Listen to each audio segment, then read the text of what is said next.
The people God calls blessed are almost never the people anyone would have pointed to. That is the first thing to understand about the 8 sentences you are about to hear again, and it is the reason they have never stopped unsettling the world. Jesus climbed a green slope above a lake, sat down in front of a crowd of the poorest and most exhausted people in the Roman Empire, and began the deepest teaching he would ever give by naming who was blessed. And he did not name a single person the world would have named.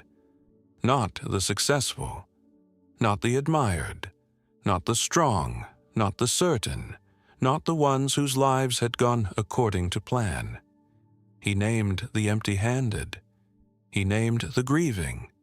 He named the ones who had been pushed to the back and had stopped expecting to be called forward. He named, in other words, people who sound a great deal like the ones nobody thinks to ask about anymore. The Beatitudes are not a ladder to climb. They are not 8 moods you must manufacture before God will look at you. They are a description, a photograph taken from the inside, of what a human life looks like when God has quietly moved into it. And every one of them was spoken over people who would have told you, if you had asked them on that hillside, that they had nothing at all to bring. My child, a letter arrived for you. It was written long before you were born, and yet every line carries your name. This is a letter from the Father, and when the Father speaks, every word is Scripture. Settle where you are. Not to do anything, not to fix anything, not to become a stronger or steadier version of yourself before you are allowed to listen. The chair you always choose, the room that has learned the shape of you over the years, the window you look through when your mind wanders off toward people and seasons that are no longer close. Stay there. This letter was written for exactly where you are sitting. Not for the you of 30 years ago. Not for the you who had more energy and more company and more certainty, but for this one, in that chair, carrying what you have carried so long you have half stopped expecting it to be set down. We are going to walk through the Beatitudes slowly, one at a time, all the way to the end. And I want to tell you now what I hope happens along the way. I hope you discover that you have been standing inside these blessings for years, without ever once recognizing yourself in them. The word that broke every assumption in the crowd. The ache. There's a word you have heard your whole life and quietly stopped applying to yourself. Blessed. You have heard it at tables and in greeting cards and across church foyers. You have heard it used usually for good news, a grandchild born healthy, a house that sold, a scan that came back clear, a marriage that lasted. And every time you have heard it, some part of you has done a swift and silent accounting of your own circumstances, and concluded, without any drama, without saying a word aloud, that the term does not really fit you. Because look at the ledger. The people you loved most are not in the next room. Some of them are not anywhere you can reach. The body you had for most of your life has quietly handed in its notice, one small resignation at a time. A knee, a hip, an ear, a steadiness on the stairs that no longer comes as easily. The phone that used to ring several times in a day now rings on a schedule you can predict. There are rooms in your house you keep tidy for people who do not come. And when someone says the word blessed in your hearing, you say amen, because it is true of God and you would never say otherwise. And inside you think, not the way she means it.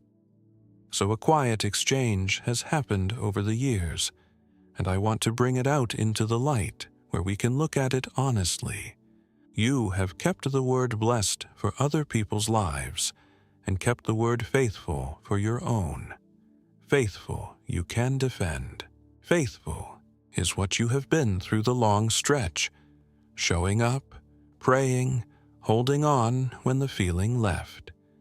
But blessed feels like it requires evidence you cannot produce anymore. Blessed feels like it belongs to a season that has closed. And here is the ache underneath the ache. If blessed means what the world means by it, comfortable, surrounded, still useful, still in the middle of things, then you have watched your own blessedness slowly drain away with everything else, and there is nothing to be done about it. And a person cannot say that out loud without sounding ungrateful. You are not ungrateful. You have simply been handed the wrong dictionary. The story, come back with me to the slope. It is somewhere in the neighborhood of the year 28, on a green hillside rising above the northwestern shore of the Sea of Galilee.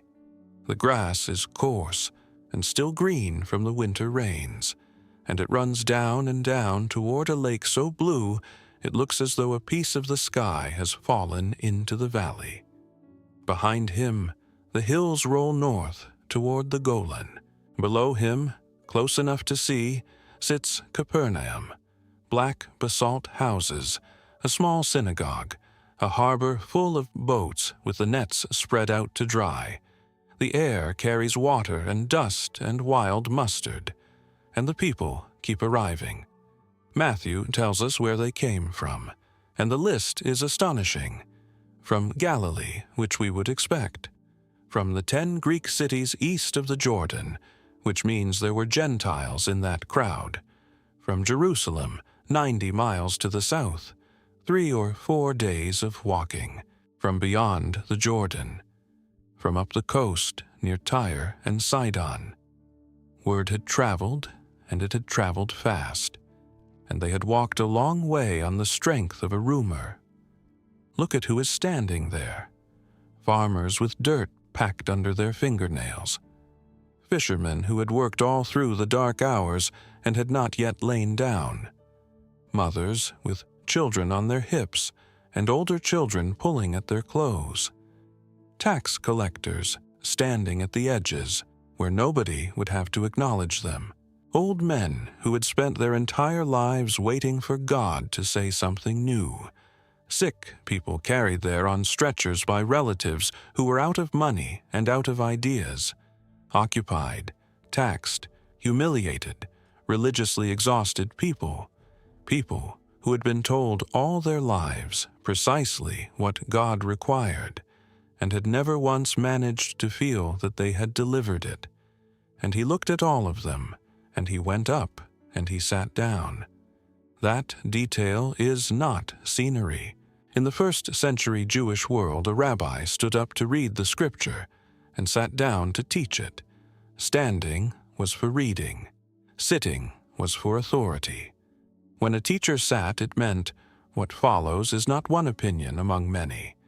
What follows is the ruling.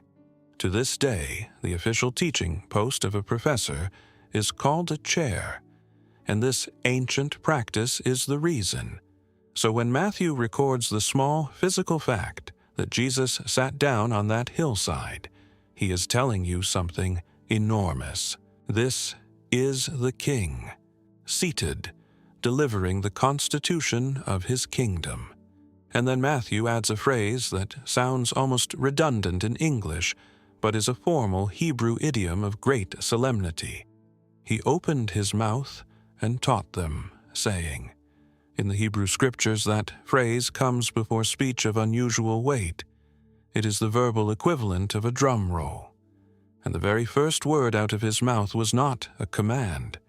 It was not a requirement. It was not a warning. It was a blessing. And he aimed it directly at the people in that crowd, who were most certain it could not possibly be meant for them. And maybe, as you listen, you are standing further back on that slope than you have ever admitted. Arms folded, half turned toward home, waiting to hear what will be required of you next. And this is what the Father says to you, in his own words. And seeing the multitudes, he went up into a mountain. And when he was set, his disciples came unto him, and he opened his mouth and taught them, saying, Matthew 5:1-2, Blessed is the man that walketh not in the counsel of the ungodly, nor standeth in the way of sinners, nor sitteth in the seat of the scornful. Psalm 1:1. Blessed is the man that trusteth in the Lord, and whose hope the Lord is. Jeremiah 17:7. Blessed is the man whose strength is in thee, in whose heart are the ways of them. Psalm 84:5. Blessed is he whose transgression is forgiven, whose sin is covered. Psalm 32:1. But he said, Yea, rather, blessed are they that hear the word of God and keep it. Luke 11:28. Did you hear it? Those were not my words. They never were. Look at what the word actually rests on in every one of those verses. Not circumstance, not health, not company, not usefulness, not a full house. Trust, hope, forgiveness, strength that is in him rather than in you, hearing his word and keeping it. Every single anchor point is something that survives the loss of everything else. The Greek word Jesus used on that hillside is makarios.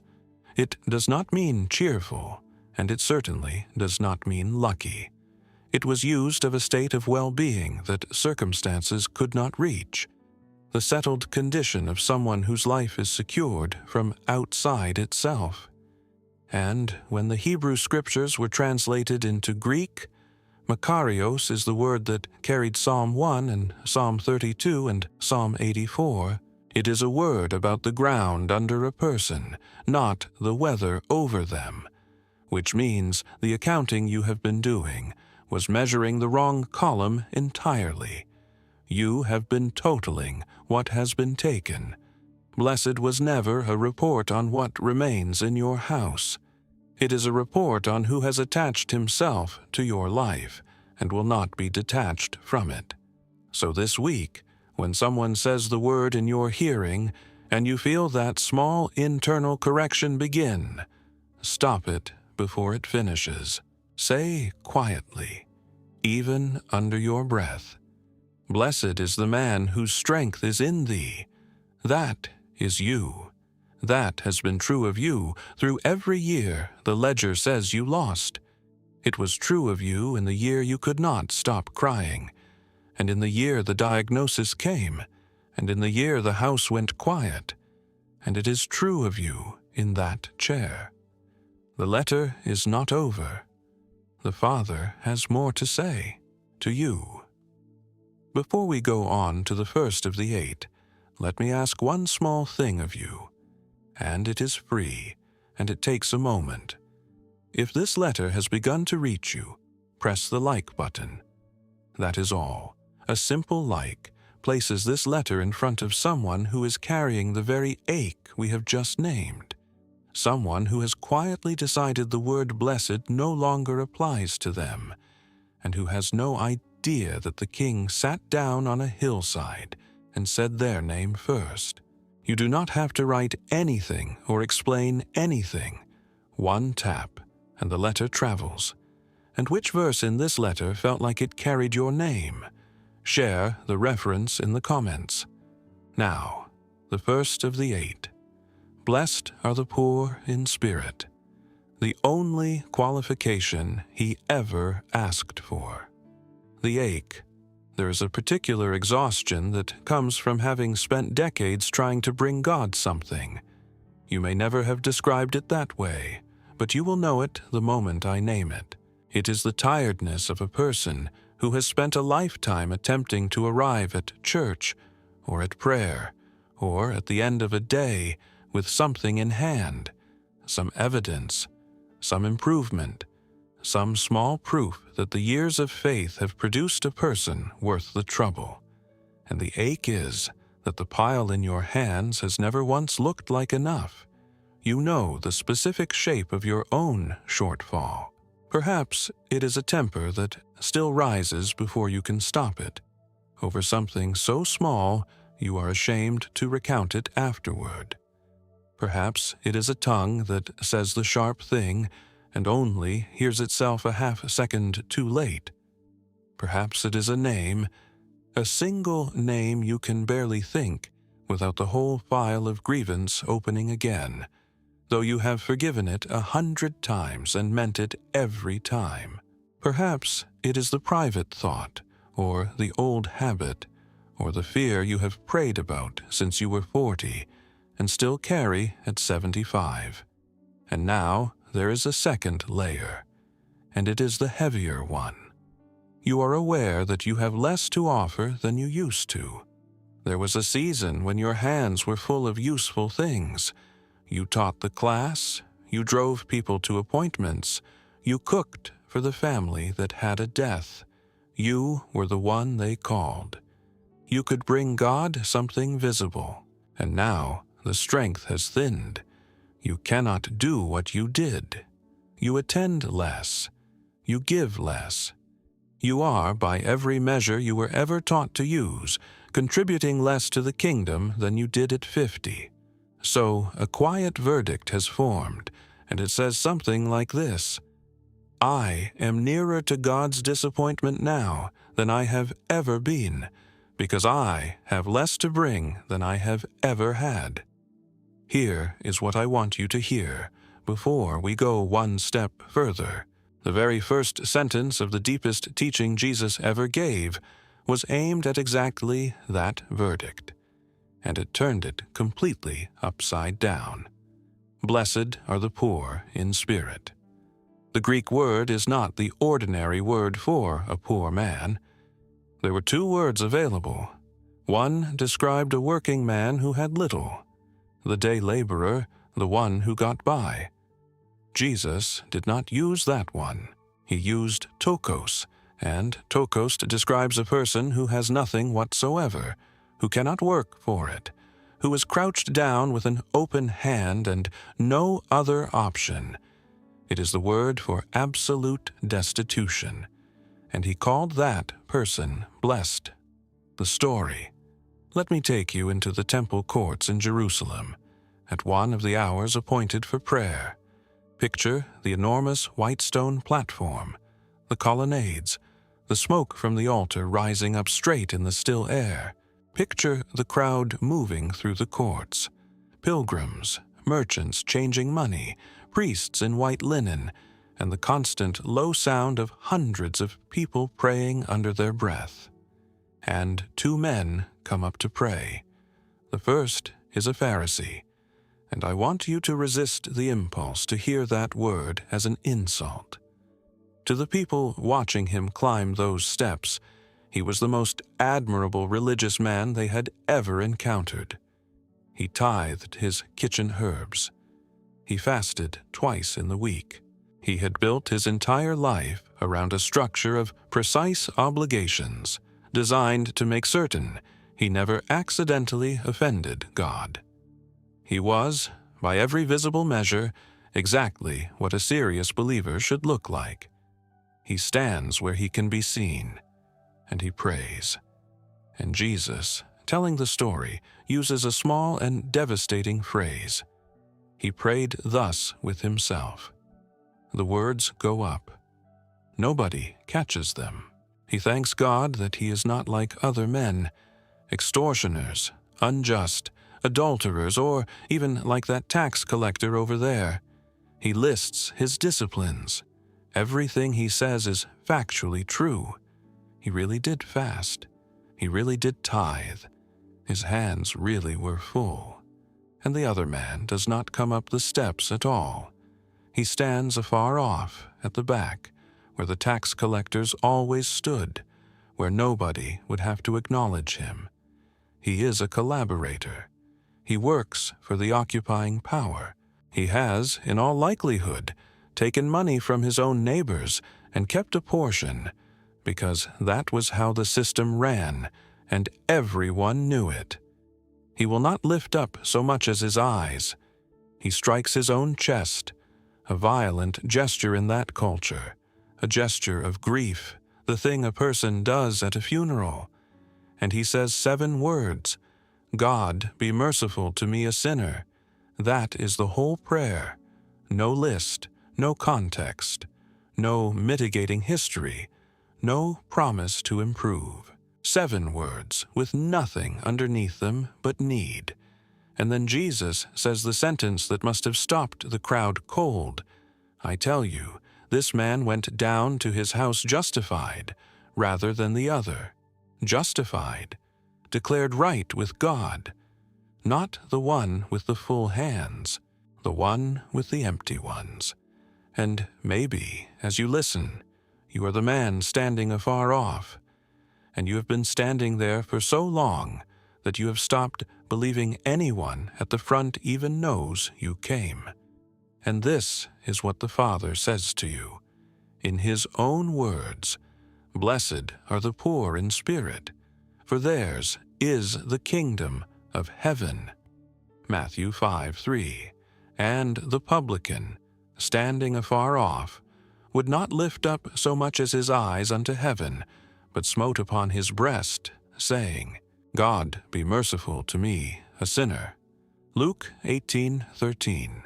I tell you, this man went down to his house justified rather than the other. For every one that exalteth himself shall be abased, and he that humbleth himself shall be exalted. Luke 18:14. The Lord is nigh unto them that are of a broken heart, and saveth such as be of a contrite spirit. Psalm 34:18. For all those things hath mine hand made, and all those things have been, saith the Lord.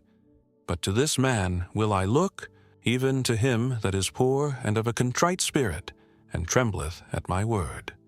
Isaiah 66:2. The sacrifices of God are a broken spirit. A broken and a contrite heart, O God, thou wilt not despise. Psalm 51:17. Did you hear it? Those were not my words. They never were. Look closely at Isaiah, because it is one of the most astonishing sentences in the Hebrew Scriptures.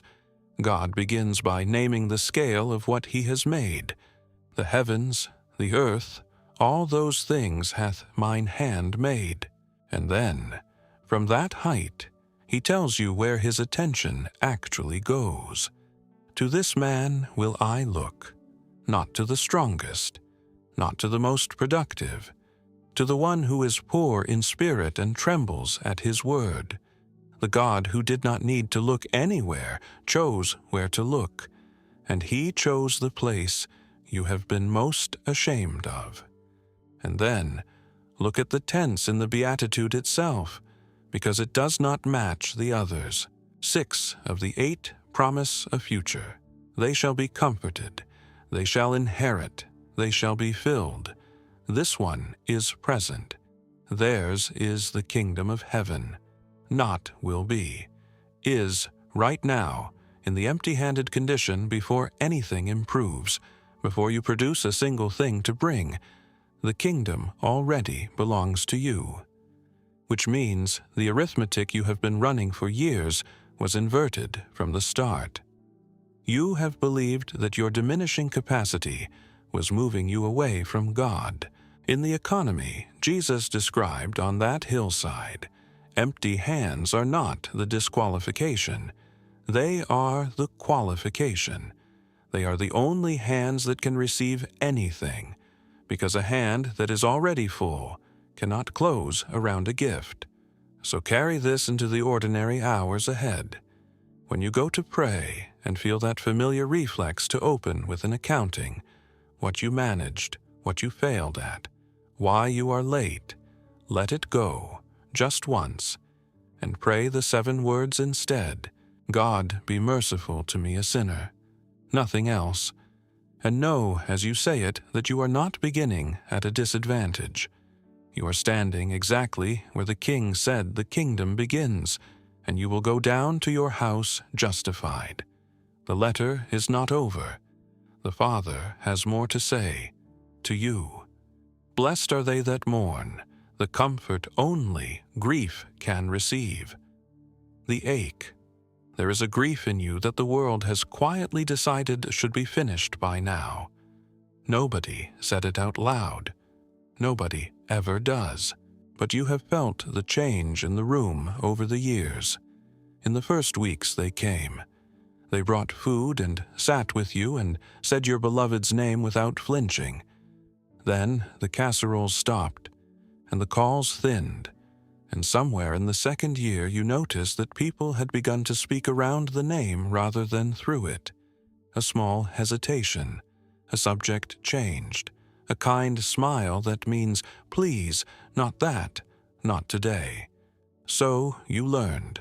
You learned to answer the question fine. You learned to keep the harder sentences to yourself.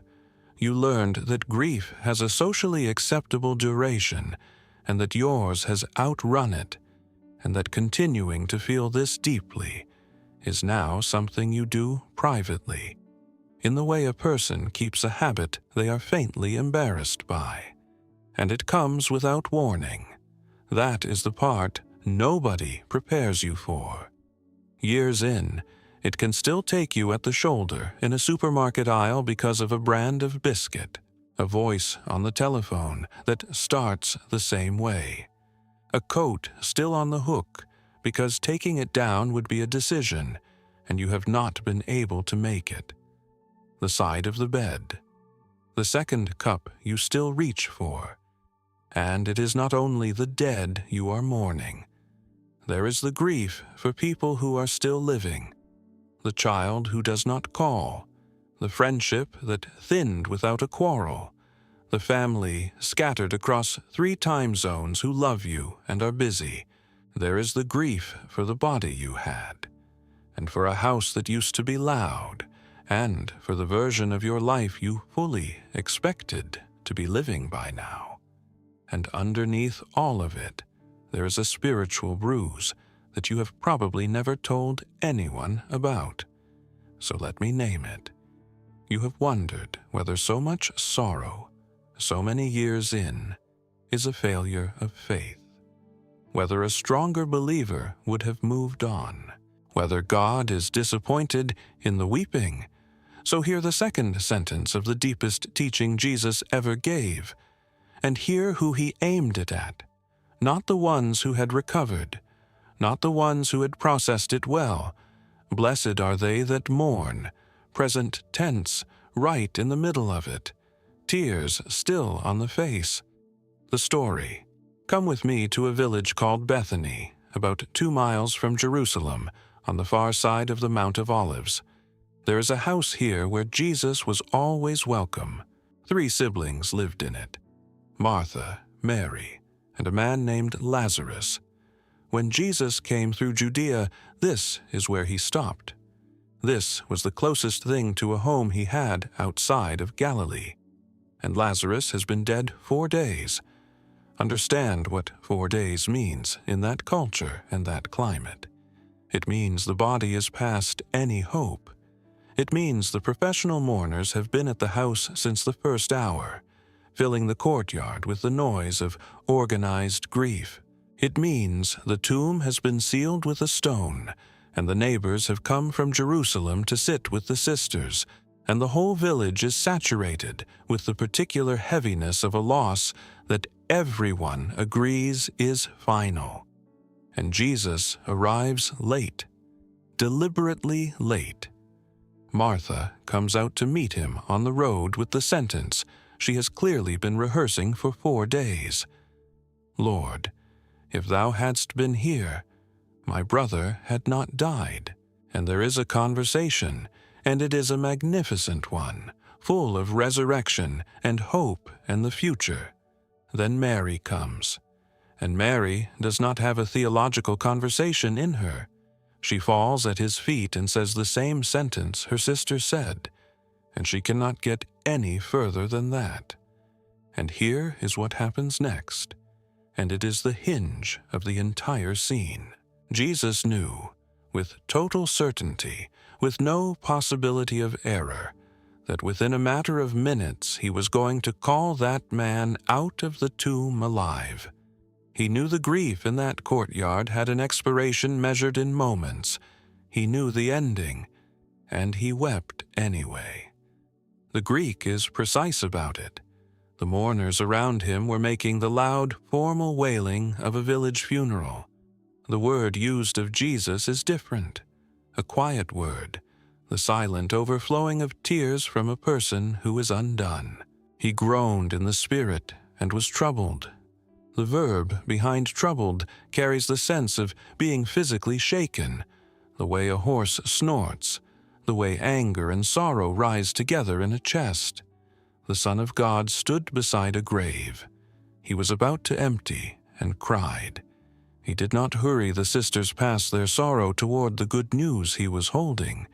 He did not say what people say, that it was for the best, that they would see him again, that they should not weep since it was about to be undone.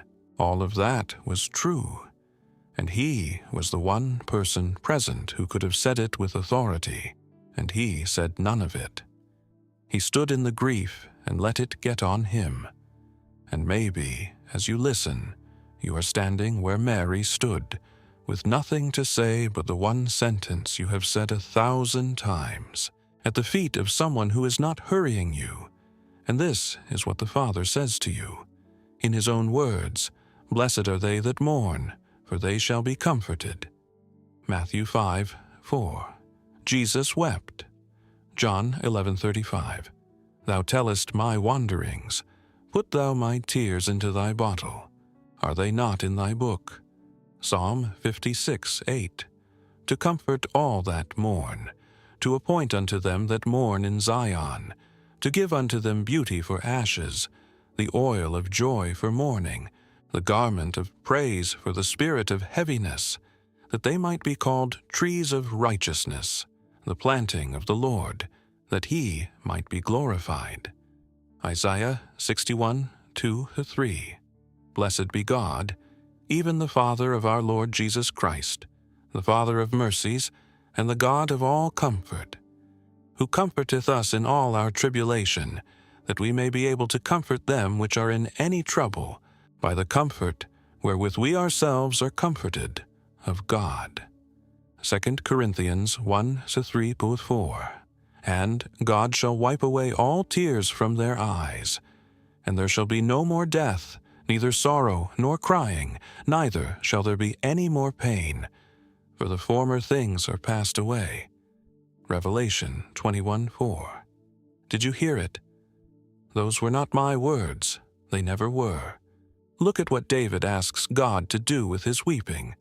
Put thou my tears into thy bottle. In the ancient world, a small tear bottle was a real object, a little vessel of clay or glass in which the tears of grief were sometimes collected and kept, because they were considered too significant to spill on the ground. And David takes that image and hands it to God. Every tear you have cried, in the years since the loss, the ones at the sink, the ones in the car before you went in, the ones nobody in your family knows about, has been collected. Not tolerated, collected, kept, the way a person keeps something valuable. Then look at the exchange in Isaiah, because it is not a cancellation of grief, but a trade. Beauty for ashes. Ashes were what mourners in that world put on their heads, the visible dust of a life that had burned down. God does not say the ashes were nothing. He says he will take them from you and put something in your hands in their place. And notice the Greek word behind, comforted, in the Beatitude. It is the same root that gives us the name Jesus used for the Holy Spirit, the Comforter, the Paraclete, literally the one called alongside. That is what is promised to those who mourn, not an explanation, not a reason, a presence that comes and sits down next to you in it. So carry this with you. The next time the grief takes you without warning, in an aisle, at the hook where the coat still hangs, at the sound of a certain kind of laugh across a room, do not apologize for it, and do not measure it against the calendar. Say instead, "This is collected. And know that the same God who is going to wipe every tear away has in the meantime come and sat down beside you, rather than hurrying you out of it. The letter is not over. The Father has more to say to you. Blessed are the meek, the most misunderstood word in the sermon. The ache. There is a wrong that was done to you, and you never got your hearing. Perhaps it was in a family. A decision was made about an inheritance, or a house, or the care of a parent, and the version of events that circulated was not the true one, and you were on the wrong side of it. You could have fought. You had the facts. You had letters, or dates, or a memory clear enough to hold up in any room, and you chose, for the sake of peace, for the sake of a mother who was still living, for the sake of not being the person who tore a family in two, to say nothing. Perhaps it was at work, in the years when work still filled your days. Someone took credit for what you built. Someone told a story about you that traveled faster than the truth ever could. Someone junior and louder went past you, and you watched it happen, and you kept your dignity and kept your mouth shut. Perhaps it was in a church you loved and left. And here is the ache. Restraint gets no receipt. Nobody ever comes back later and says, "I noticed what you did not say." There is no ceremony for the argument you declined to win. The person who wronged you very likely still believes their own account, and has carried it lightly for 30 years, and would be genuinely startled to learn that you remember at all. So you are left with a strange and lonely arithmetic.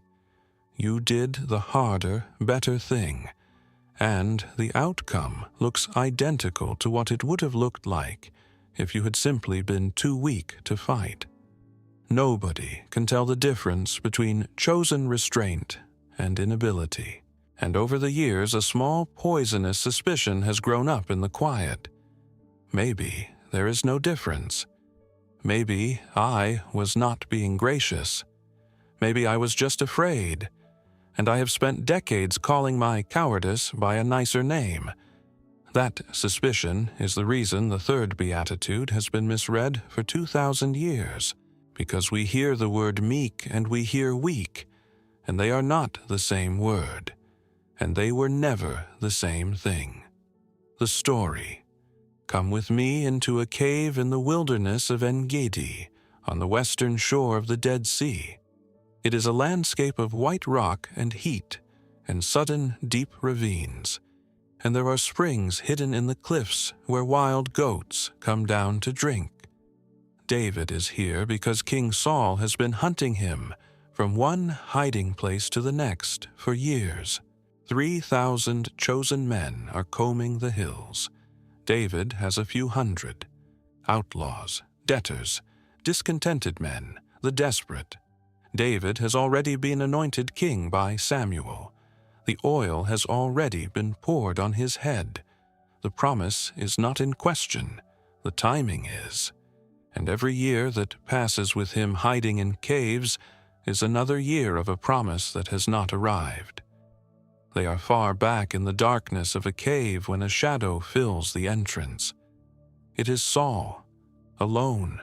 He has come in to relieve himself, in the way a man does on a long march, unarmed, robe laid aside, entirely unaware that the far end of the cave is full of men who want him dead, and David's men whisper the obvious. This is the day. This is God handing him to you. Every man in that cave understood the arithmetic. One thrust, one moment, and the years in the wilderness end. The wife he lost, the throne he was promised, the friends who died, the running, all of it resolved in a single act that any court in the ancient world would have called justified. And David rises in the dark. You can hear his footsteps on the stone. He comes near enough to smell the dust on the king's clothes near enough that a single motion would be enough. And he cuts off a corner of Saul's robe and goes back. And then, and this is the sentence that reveals everything about the man. His heart smote him even for that, for a piece of cloth. He was troubled that he had gone that far. He lets the king walk out into the light, and then David comes to the mouth of the cave and calls after him, and bows himself with his face to the earth, and holds up the fragment of cloth as proof of what he chose not to do. Understand what David is doing. He is not incapable of violence. This is the man who killed Goliath and led armies. He is not indifferent to the injustice. He says plainly that Saul is hunting his soul to take it.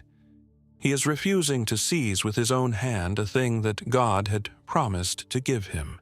He is declining to write the ending himself. That is meekness, not the absence of strength that has been handed over to someone else's timing. And maybe, as you listen, you are the one standing in the dark with the cloth in your hand, and no one has ever known what you chose not to do. And this is what the Father says to you, in His own words, "Blessed are the meek, for they shall inherit the earth." Matthew 5:5. Now, the man Moses was very meek, above all the men which were upon the face of the earth. Numbers 12.3. But the meek shall inherit the earth, and shall delight themselves in the abundance of peace. Psalm 37:11. The meek will He guide in judgment, and the meek will He teach His way. Psalm 25:9. Take my yoke upon you and learn of me, for I am meek and lowly in heart, and ye shall find rest unto your souls. Matthew 11:29. Who, when he was reviled, reviled not again. When he suffered, he threatened not, but committed himself to Him that judgeth righteously. 1 Peter 2:23. Did you hear it? Those were not my words. They never were. Look first at Moses, because he settles the definition by himself. Scripture calls him the meekest man on the face of the earth. And this is the man who stood in front of Pharaoh and did not blink, who came down a mountain and broke the tablets in fury, who led a nation of complainers through 40 years of desert. Whatever meek means, it cannot possibly mean timid. It is a word used in the ancient world of a powerful horse under control. All the strength still there, every ounce of it, now answering to a hand. Then look at what Peter says about Jesus, because he gives you the mechanism. He reviled not again. He threatened not. And then the crucial clause, but committed himself to Him that judgeth righteously. The word committed is a banking word. It means to deposit something with someone for safekeeping. Jesus did not swallow the injustice and pretend it did not happen. He took the whole case, the false witnesses, the mockery, the verdict, and He deposited it with the only judge who could not get it wrong. That is what your silence has been doing all these years, whether you knew it or not. It was not a case dropped, it was a case filed. And then the promise, they shall inherit the earth, not seize it, not win it, inherit it, which is a word about a family and a will and a father's decision, and never a word about a fight.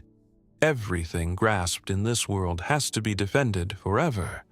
What is inherited simply arrives. So carry this into the ordinary hours ahead.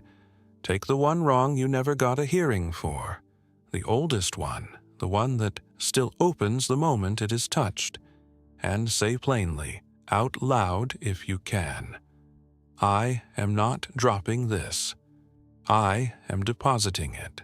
It goes to the judge who cannot be misled, and I am no longer the one holding it. Then set it down and feel what comes off your shoulder. The letter is not over. The Father has more to say to you. Hunger and thirst, the only appetite God guarantees to satisfy. The ache. There is a hunger in you that has never once been fed, and you have begun to suspect it never will be. I do not mean an appetite for food. I mean the deeper thing underneath the whole of your life, the longing that was there when you were 19 and is still there now, unchanged, undiminished, and unmet. You expected it to be satisfied by things, and it was not. You expected marriage to close it, and marriage was a great gift and did not close it. Children did not close it. The house did not. The career did not. The achievements did not. Even the very good years, and there were very good years, left it exactly where it was. And here is the specifically spiritual version of it, which is the one I want to reach. You have wanted to be good, not admired, not impressive. Good, actually righteous, actually clean all the way through, the kind of person whose insides match the outside. You have wanted it for 50 years, and what you have to show for 50 years of wanting it is a long ledger of resolutions made at a kitchen table with the Bible open and the coffee going cold, and every one of them broken inside a month. So the hunger has become an accusation. You do not hear it anymore as desire, you hear it as evidence. If I truly loved God, I would not still be this hungry. If any of this were working, the ache would be smaller by now, not larger. And there is a further ache in the current season, and I want to name it plainly. The things you used to use to quiet that hunger have been taken away one by one. You cannot work like you worked. You cannot serve like you served. The company that used to fill the room and distract you from the deeper thirst has thinned, and the house is quiet, and there is nothing left standing between you and the appetite. It is simply there now, all the time, undisguised. You have read this Beatitude 100 times and heard it as a requirement, that you must feel a certain intensity of spiritual desire in order to qualify. Read it again. It does not say, "Blessed are the satisfied." It says, "Blessed are the ones who are still hungry." The very ache you have been taking as proof of your failure is the thing he called blessed. The story, "Come with me into the wilderness of Judah." This is not the soft wilderness of an English painting. It is a wasteland of chalk hills and dry ravines running east from Jerusalem down toward the Dead Sea. No trees, no grass, nothing but rock and dust and heat that comes up off the ground as well as down from the sky. A man can die out here inside 2 days for want of water. Shepherds know where the springs are, and everyone else perishes. David is out here, and he is not a boy this time. Most scholars place this psalm in the years when his own son Absalom had taken the kingdom, and the old king went out of Jerusalem barefoot, weeping, up the Mount of Olives with his head covered, and kept walking into the desert. Consider what he had lost: the throne, the city, the house he built, the son he loved, who had stolen the hearts of the people at the gate, friends who had eaten at his table and gone over to the other side. He is an old man in a dry country with a few loyal men and no certainty at all about tomorrow. And out there, with his mouth actually dry, with the physical fact of thirst on him, he writes one of the most astonishing sentences a human being has ever written. "O God, thou art my God. Early will I seek thee. My soul thirsteth for thee. My flesh longeth for thee in a dry and thirsty land where no water is." Look at what he does with the landscape.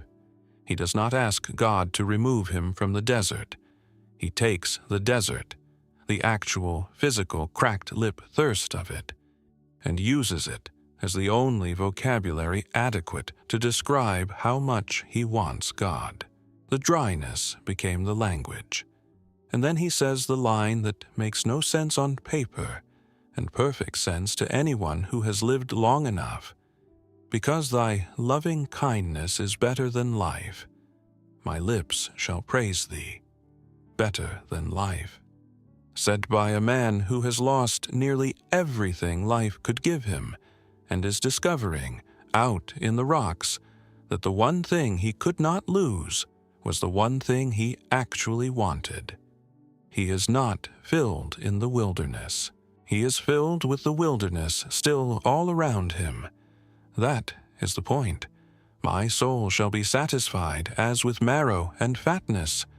The language of a banquet, written by a man with sand in his sandals and no supper. And maybe, as you listen, you are the one in the dry country. And it has never once occurred to you that the thirst itself might be the sign that you are close. And this is what the Father says to you. In his own words, "Blessed are they which do hunger and thirst after righteousness, for they shall be filled." Matthew 5:6. O God, thou art my God. Early will I seek thee. My soul thirsteth for thee. My flesh longeth for thee in a dry and thirsty land, where no water is. Psalm 63:1. As the hart panteth after the water brooks, so panteth my soul after thee, O God. My soul thirsteth for God, for the living God. When shall I come and appear before God? Psalm 42:1-2. Ho, every one that thirsteth, come ye to the waters, and he that hath no money, come ye, buy and eat. Yea, come, buy wine and milk without money and without price. Isaiah 55:1. And Jesus said unto them, I am the bread of life. He that cometh to me shall never hunger, and he that believeth on me shall never thirst. John 6:35. For he satisfieth the longing soul, and filleth the hungry soul with goodness. Psalm 107:9. Did you hear it? Those were not my words. They never were.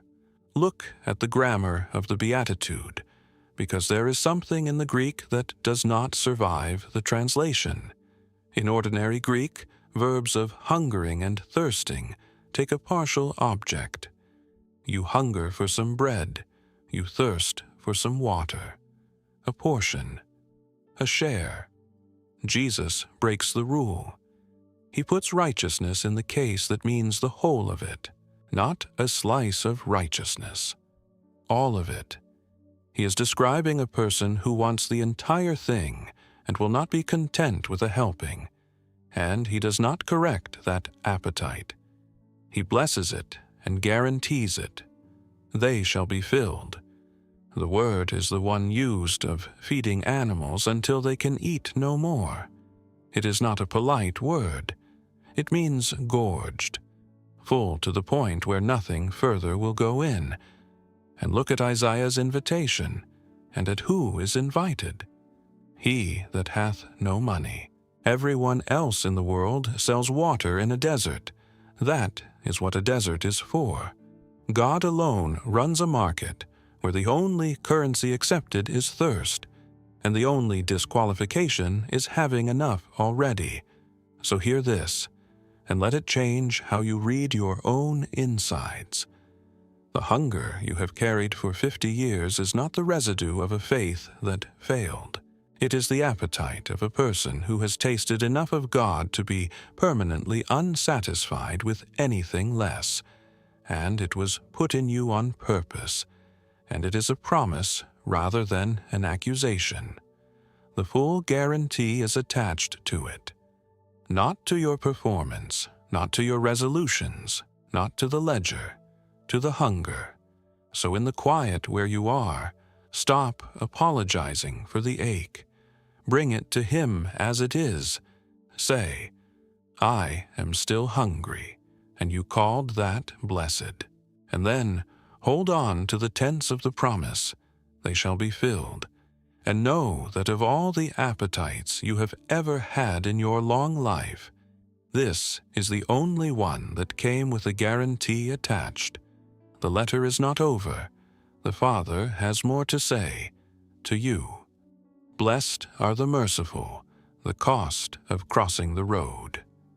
The ache. You have been the one who crossed the road, and it cost you more than anyone ever knew.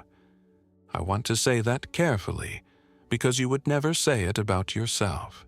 But it is true, and it deserves to be said out loud in a letter that carries your name. Think of the years you gave to someone who could not thank you, the parent whose care fell to you and not to the others, the ones who lived far away, or were busy, or simply assumed. You did the appointments. You learned the medications. You kept long watches in a chair beside a hospital bed. You held a hand through a long decline and watched a mind go out like a lamp. And you kept coming back after there was no longer anyone in the room who knew your name. Or think of the child who has taken from you for 30 years and given very little back. You kept the door open. You paid what did not have to be paid. You forgave the same thing 4 times. Or the friend in the hard season, or the neighbor nobody else checked on, or the marriage in which you were the one who did most of the forgiving quietly for decades without a scoreboard. Mercy is expensive. That is what nobody tells you. It costs money, and it costs rest you cannot afford to lose, and it costs years you will not get back, and it costs the particular loneliness of doing something no one is watching you do. And here is the ache. You are not bitter about it, but you are tired, and you are aware that it went unrecorded. There is no plaque. The relatives who did nothing have a version of events in which they were very involved. The person you carried is gone, or is not able to remember, and the years you spent are now held in exactly one place in the universe: your own memory. Sometimes you wonder whether it counted at all, or whether it simply dissolved into the ordinary run of days like water into sand. And there is another edge to this ache, and it is sharper. Now you are the one on the road. Now the strength is going, and the help you gave so freely is the help you increasingly need, and you have learned that mercy does not come back around automatically. You have discovered how easy it is to be walked past. The 5th Beatitude was spoken over exactly this: Blessed are the merciful, for they shall obtain mercy.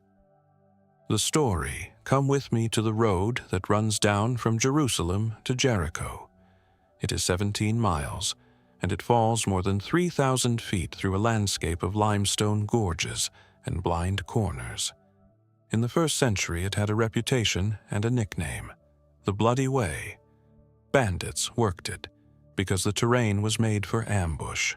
Nobody traveled it alone if they could help it, and everybody in the crowd listening to Jesus knew exactly what kind of road he meant the moment he named it. A man went down that road, and he was ambushed, and he was stripped and beaten, and left half dead in the dust. Then a priest comes down the same way. Understand him before you judge him. He may well be on his way home from a rotation of temple service. He is a serious man with real obligations. The body in the road might be dead, and contact with a corpse would render him ceremonially unclean for a week and disqualify him from his duties. He has reasons, genuine, defensible religious reasons. He passes by on the other side. Then a Levite. Same road, same calculation, same result. And notice the geography of the phrase Jesus uses: on the other side. Both men saw. Both men adjusted their route.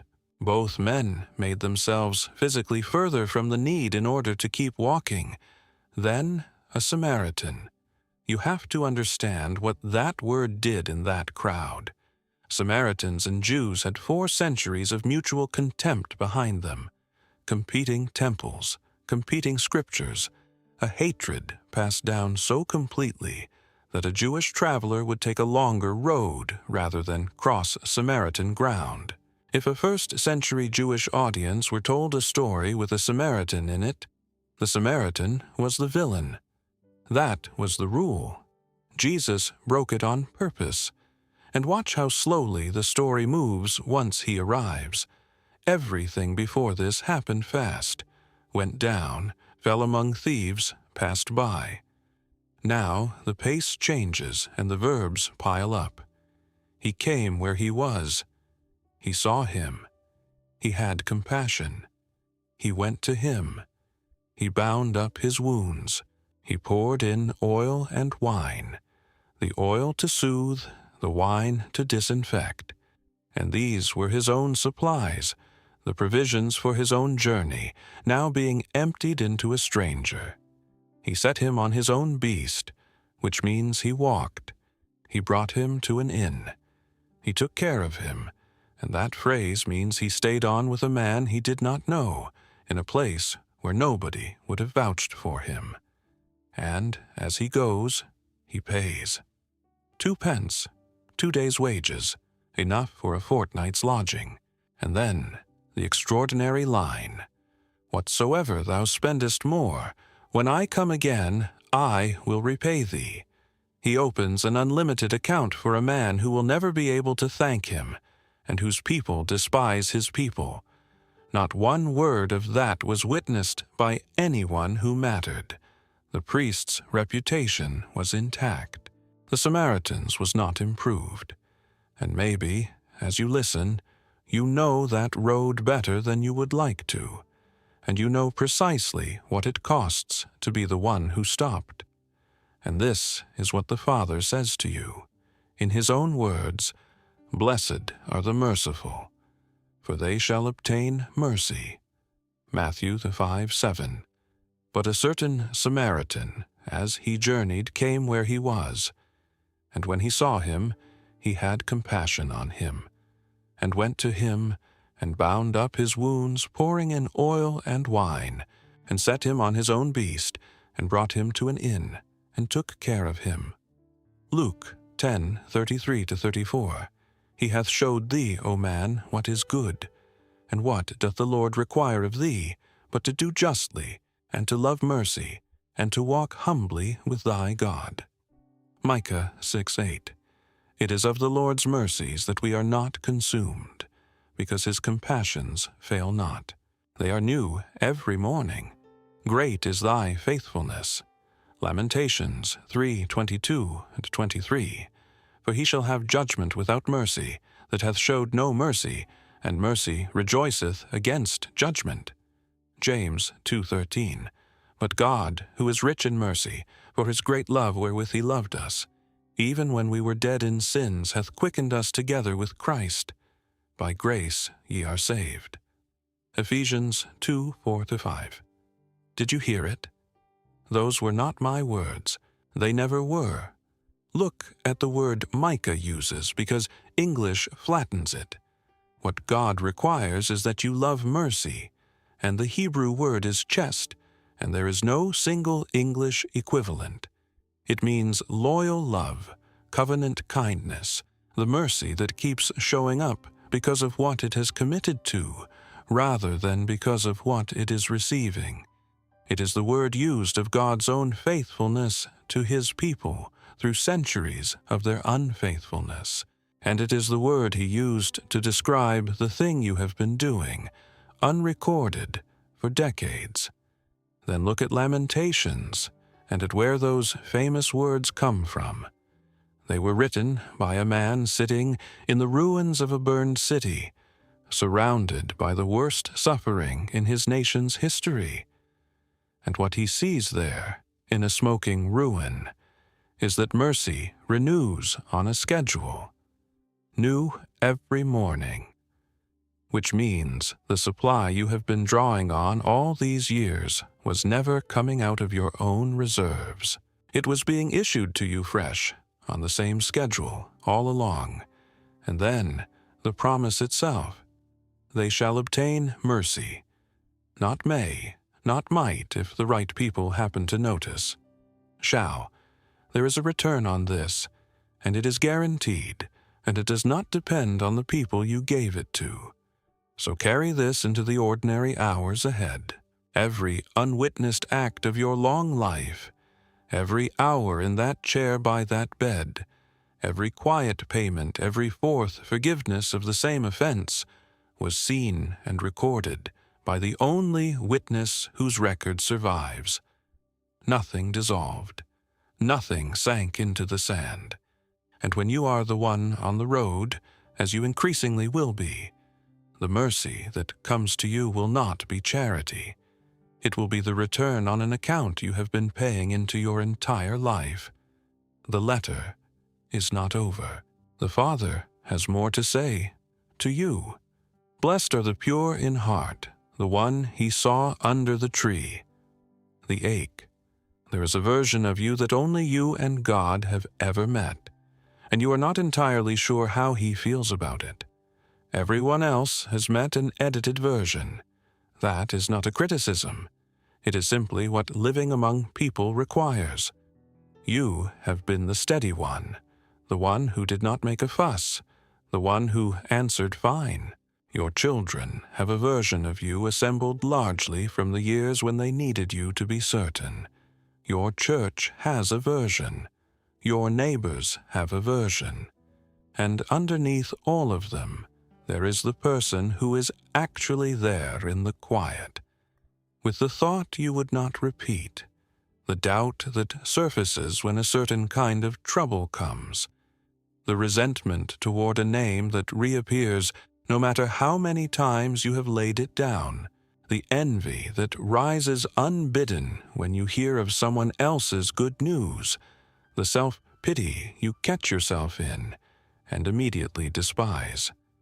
And so you have lived a long life with a low-grade, chronic suspicion running underneath everything, that if the whole of your interior were ever visible, the affection people have for you would not survive it. And you have quietly extended that suspicion to God, because He is the one person who does see the whole of it. That is what makes this beatitude land the way it does. Blessed are the pure in heart, for they shall see God. And you hear it as a locked door, pure in heart. Whatever that phrase means, you are fairly certain it does not mean you, because you know what is in there. But there is a second ache here, and it may be the truer one. You have wanted all your life to be known, not admired, known.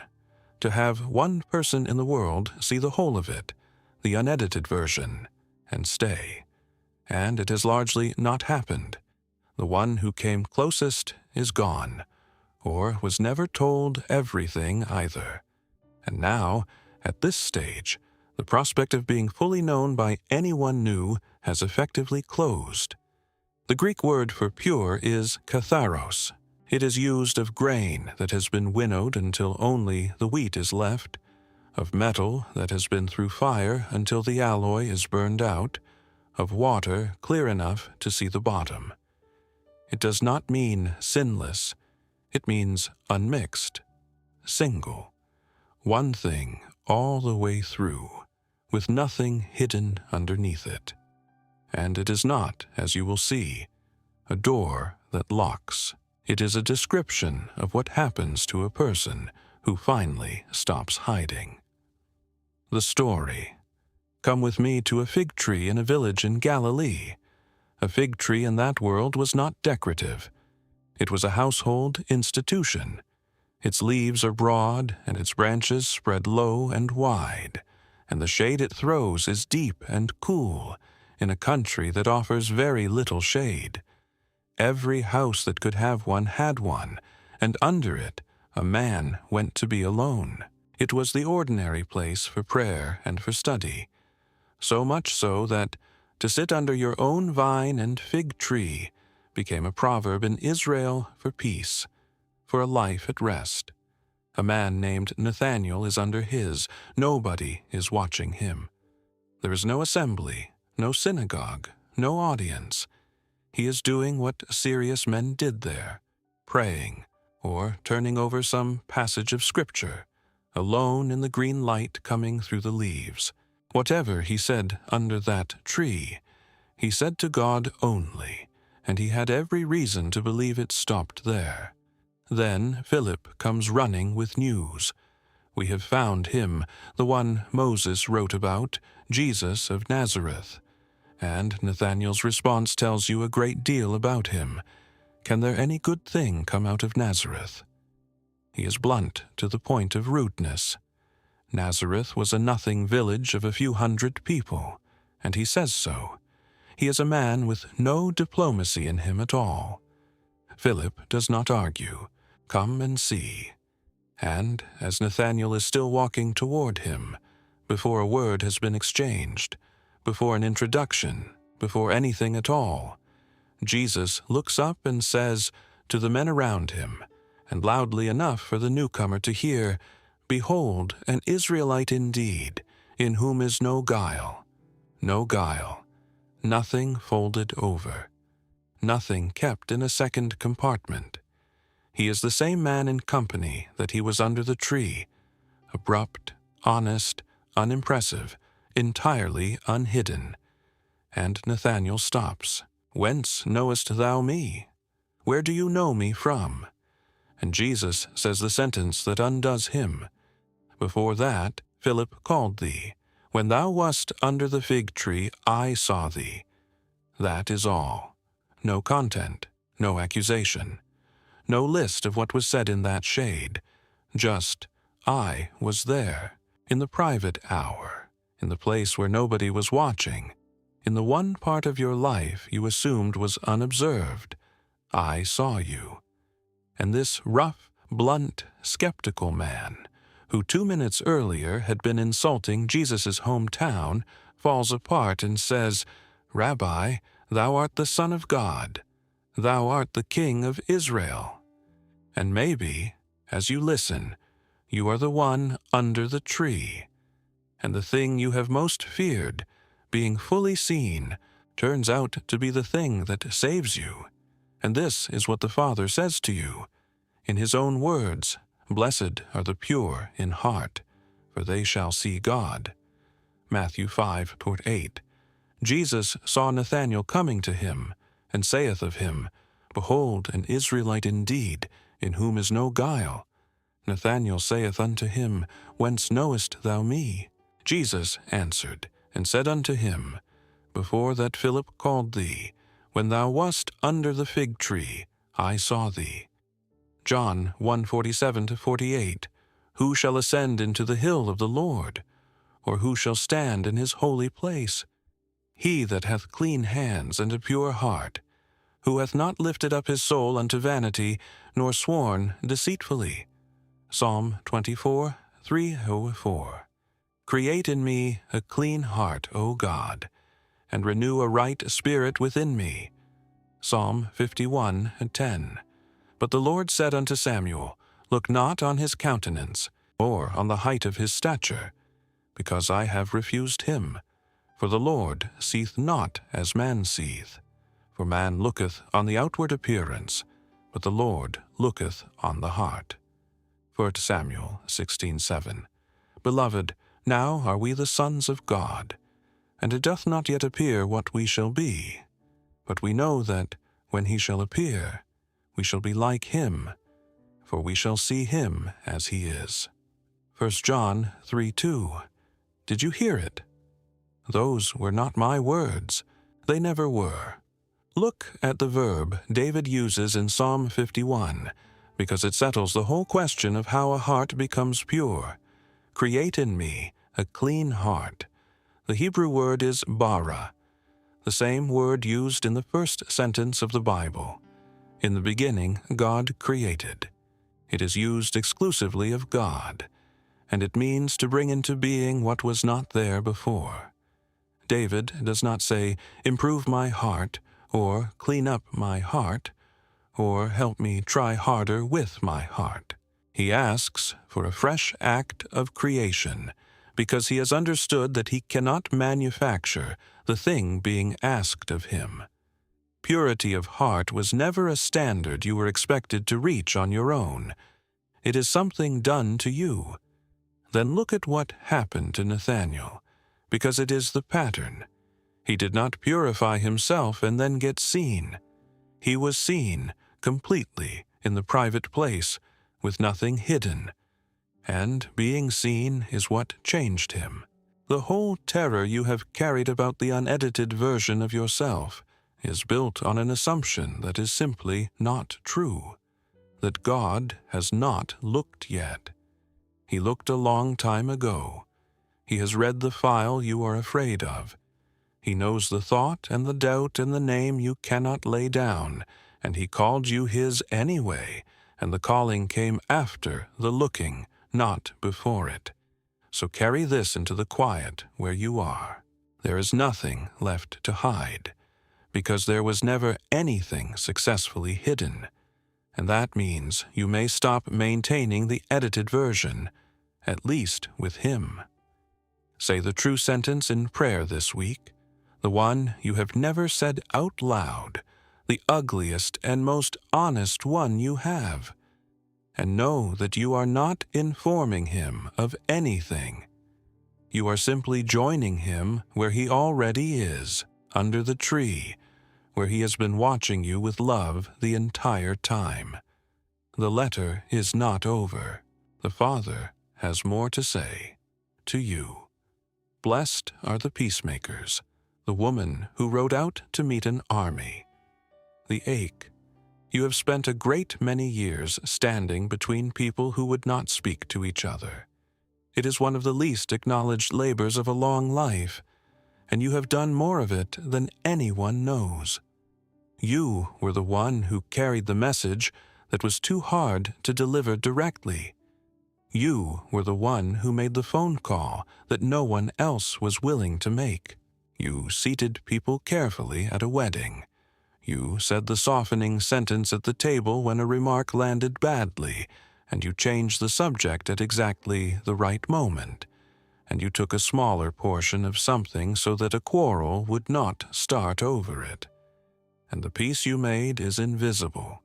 That is the nature of the work.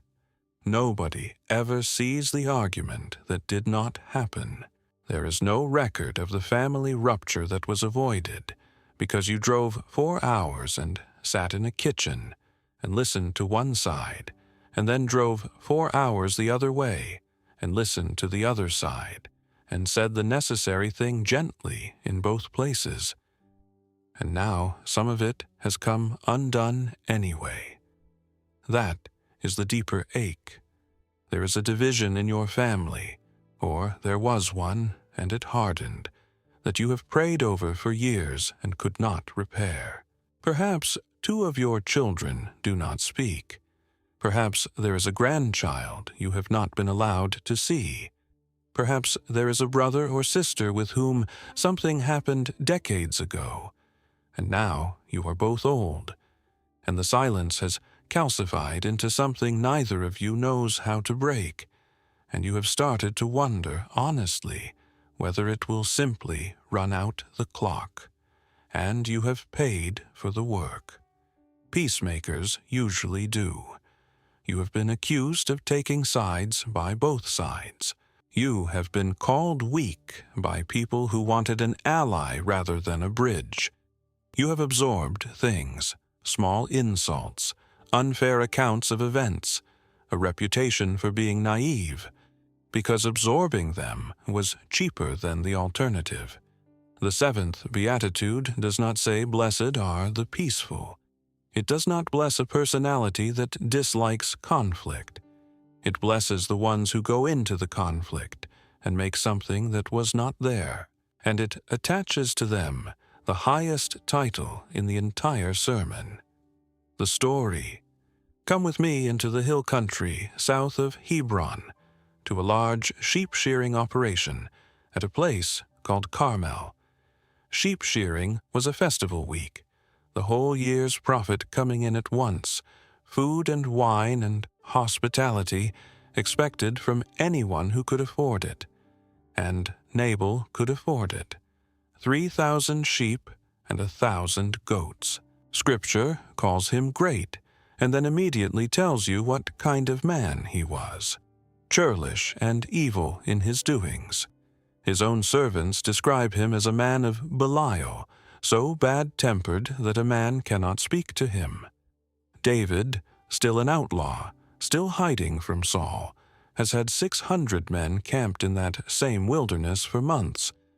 They have been, in effect, an unpaid security force for Nabal's shepherds, a wall unto them both by night and day, as one of the servants puts it.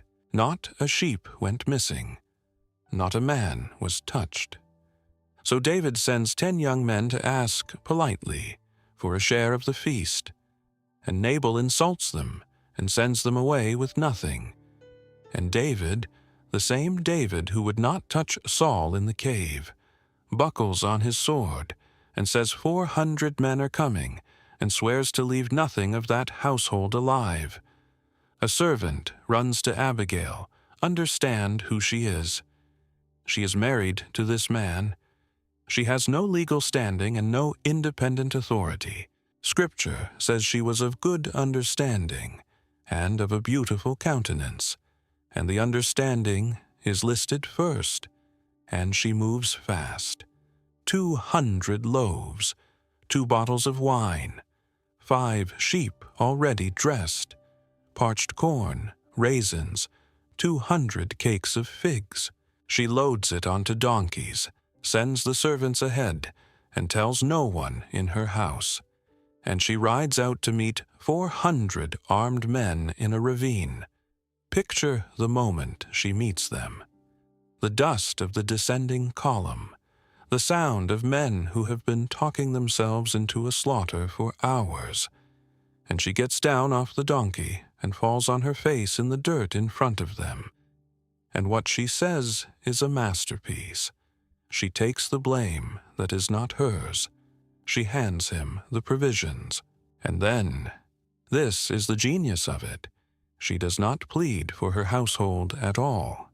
She appeals to the man David is going to be. She tells him God will make him a sure house. She tells him he is fighting the battles of the Lord. And then she says the sentence that reaches into his conscience, that when the Lord has done all he promised, this shall be no grief unto thee, nor offense of heart, that thou hast shed blood causeless. She is not saying you will be punished. She is saying, you will have to live inside the memory of this. Let me spare you that. And David, with 400 men behind him, and his sword already on, stops. And he says, Blessed be the Lord God of Israel, which sent thee this day to meet me, and blessed be thy advice, and blessed be thou. She rode out to prevent a massacre with nothing but bread and courage, and the right words in the right order, and she prevented it. And maybe, as you listen, you have been that person in your own family more times than anyone ever thanked you for. And this is what the Father says to you. In his own words, Blessed are the peacemakers, for they shall be called the children of God. Matthew 5:9. And David said to Abigail, Blessed be the Lord God of Israel, which sent thee this day to meet me. And blessed be thy advice, and blessed be thou, which hast kept me this day from coming to shed blood, and from avenging myself with mine own hand. 1 Samuel 25:32-33. If it be possible, as much as lieth in you, live peaceably with all men. Romans 12:18. Follow peace with all men, and holiness, without which no man shall see the Lord. Hebrews 12:14. and the fruit of righteousness is sown in peace of them that make peace. James 3:18. For he is our peace, who hath made both one, and hath broken down the middle wall of partition between us.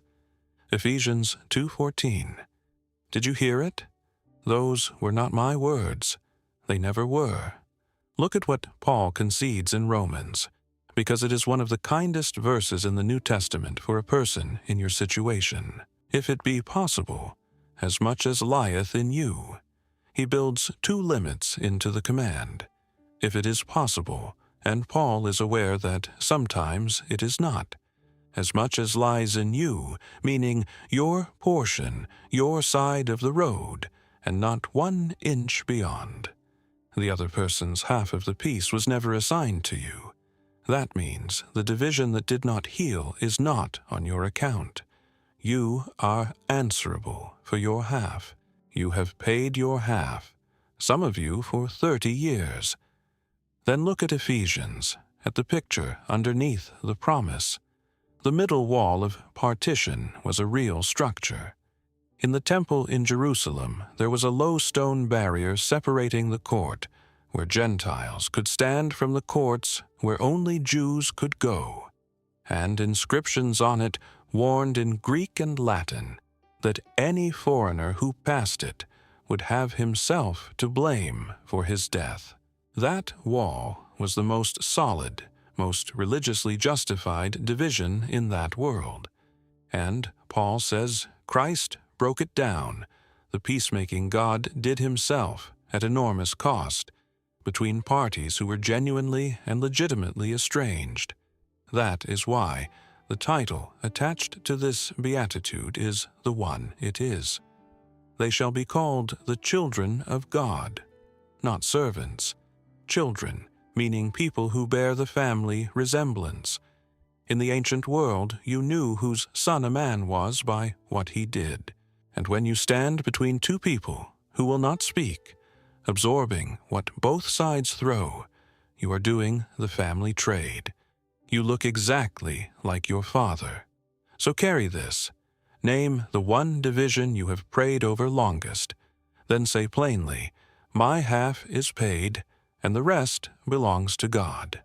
And then, if there is one small message you could still send, not to settle it, only to keep a door from closing, send it, and leave the outcome where it has always belonged. The letter is not over. The Father has more to say to you. Blessed are the persecuted, the fourth man in the fire. The ache. Most people hearing this letter are not facing prison for their faith, and it would be dishonest to pretend otherwise. But there are quieter forms of the same thing, and you have lived inside them for years. There is the family that grew cool. Perhaps it happened gradually. A set of convictions you hold that your children or grandchildren no longer merely disagree with, but regard as an embarrassment, something to be managed at gatherings. You have watched a conversation change direction when you entered a room. You have been told, gently, not to bring certain things up. You have heard your own beliefs described by people you love, in words you would not recognize as a description of anything you actually believe.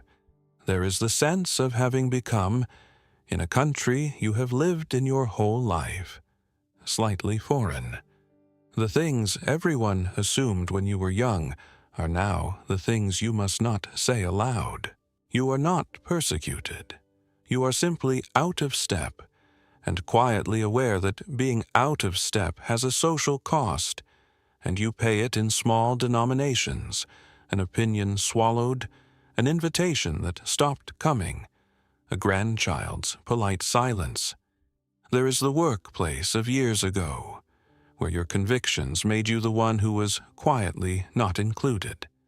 There is the friendship that thinned when you stopped participating in something you used to participate in. There is the relative who brings it up at every gathering with an edge in the voice. And here is what that accumulates into over decades. Not persecution, loneliness with an explanation attached. The suspicion that you have chosen a road that costs you people, and that the cost keeps being charged, and that nobody is on the other side counting. And there is one more thing underneath it that I want to name, because it is the hardest. Sometimes you wonder whether you got it wrong. If the standing were worth it, would it not be more obvious by now? Would the road not be less lonely? Blessed are they which are persecuted for righteousness' sake, for theirs is the kingdom of heaven. Notice again the tense, not shall be, is. And notice that this is the second time in 8 sentences he uses that exact phrase. The same promise given to the poor in spirit at the beginning, and to the ones who are paying a price at the end. The bookends match. The story. Come with me to a plain in the province of Dura in the empire of Babylon. Nebuchadnezzar has built an image of gold, 60 cubits high and 6 cubits broad, 90 feet of shining metal standing on a flat plain where nothing else stands, visible for miles in every direction. And he has summoned the entire administrative class of the empire to the dedication, the princes, the governors, the captains, the judges, the treasurers, the counselors, the sheriffs, and all the rulers of the provinces. Thousands of officials in their formal robes, standing in rows on an open plain in the heat. And the herald cries, at the sound of the music, you fall down and worship. Whoever does not in that same hour goes into the midst of a burning, fiery furnace. Then the orchestra begins, the cornet, the flute, the harp, the sackbut, the psaltery, the dulcimer, and the sound rolls out across the plain, and every person in that enormous crowd goes down onto their face in the dust. Except 3. Picture what that looks like from above. A plain covered with prostrate bodies, and 3 men standing upright in the middle of it, entirely visible, with nothing to hide behind. That is the loneliest posture in Scripture. They are not troublemakers. They are senior civil servants, promoted for competence, exiles who have served this empire well for years. And they are hauled in front of the king, and he offers them one more chance. The music will play again, he says, and then asks the question that shows exactly what he thinks the odds are. Who is that God that shall deliver you out of my hands? And they answer in the sentence that has held up believers for 2,500 years. Our God, whom we serve, is able to deliver us, and he will deliver us out of thine hand, O king. But if not, be it known unto thee, O king, that we will not serve thy gods, nor worship the golden image which thou hast set up. But if not, 3 words that remove every condition from their obedience. They do not know the outcome. They are not standing on a promise of rescue. They are standing on who God is, with the furnace door open and the heat already on their faces. He orders it heated 7 times more than usual, so hot that the men who carry them to the mouth of it are killed by the heat before they can throw them in. And then the king rises out of his seat in astonishment and says the sentence that is the whole point. Did not we cast 3 men bound into the midst of the fire? Lo, I see 4 men loose, walking in the midst of the fire, and they have no hurt. 4, not 3. And the only thing the fire burned was the rope. And maybe, as you listen, you are the one standing upright on a plain where everyone else has gone down, and you have never once considered that you are not standing there alone. And this is what the Father says to you, in his own words. Blessed are they which are persecuted for righteousness' sake, for theirs is the kingdom of heaven. Matthew 5:10. If it be so, our God whom we serve is able to deliver us from the burning fiery furnace, and he will deliver us out of thine hand, O king. But if not, be it known unto thee, O king, that we will not serve thy gods, nor worship the golden image which thou hast set up. Daniel 3:17-18. He answered and said, Lo, I see 4 men loose, walking in the midst of the fire, and they have no hurt, and the form of the 4th is like the Son of God. Daniel 3:25. When thou passest through the waters, I will be with thee, and through the rivers, they shall not overflow thee. When thou walkest through the fire, thou shalt not be burned, neither shall the flame kindle upon thee. Isaiah 43:2. If ye be reproached for the name of Christ, happy are ye, for the Spirit of glory and of God resteth upon you. On their part he is evil spoken of, but on your part he is glorified. 1 Peter 4:14. Yea, and all that will live godly in Christ Jesus shall suffer persecution. 2 Timothy 3:12. Did you hear it? Those were not my words, they never were. Look carefully at the prepositions in Isaiah, because everything is in them. When thou passest through the waters, when thou walkest through the fire, not around, not over, not instead of, through. God does not promise the absence of the furnace. He promises his presence inside it, and he promises what will remain of you on the other side. And then, look at what Peter says, because it corrects the arithmetic you have been running. On their part, he is evil spoken of, but on your part, he is glorified. Peter is describing the same event from 2 angles. The cooling of a family, the edge in a relative's voice, the room that changes when you walk into it. From one side, it looks like rejection. From the other side, the side you cannot see, something is being glorified. The same moment is 2 different things depending on which end of it you are standing at. And look at what the fire did in Babylon. It killed the men who came near it in service of the king. It burned the ropes off 3 men who had been bound, and it did not touch a hair or a garment, or leave so much as the smell of smoke on them. The only thing the furnace destroyed was what had been binding them. So carry this into the ordinary hours ahead.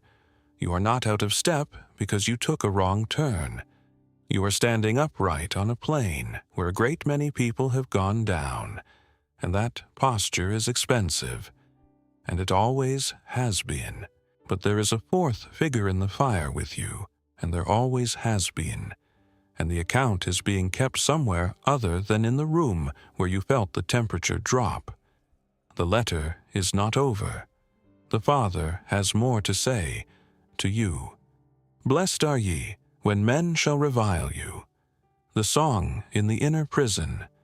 The ache somewhere out there.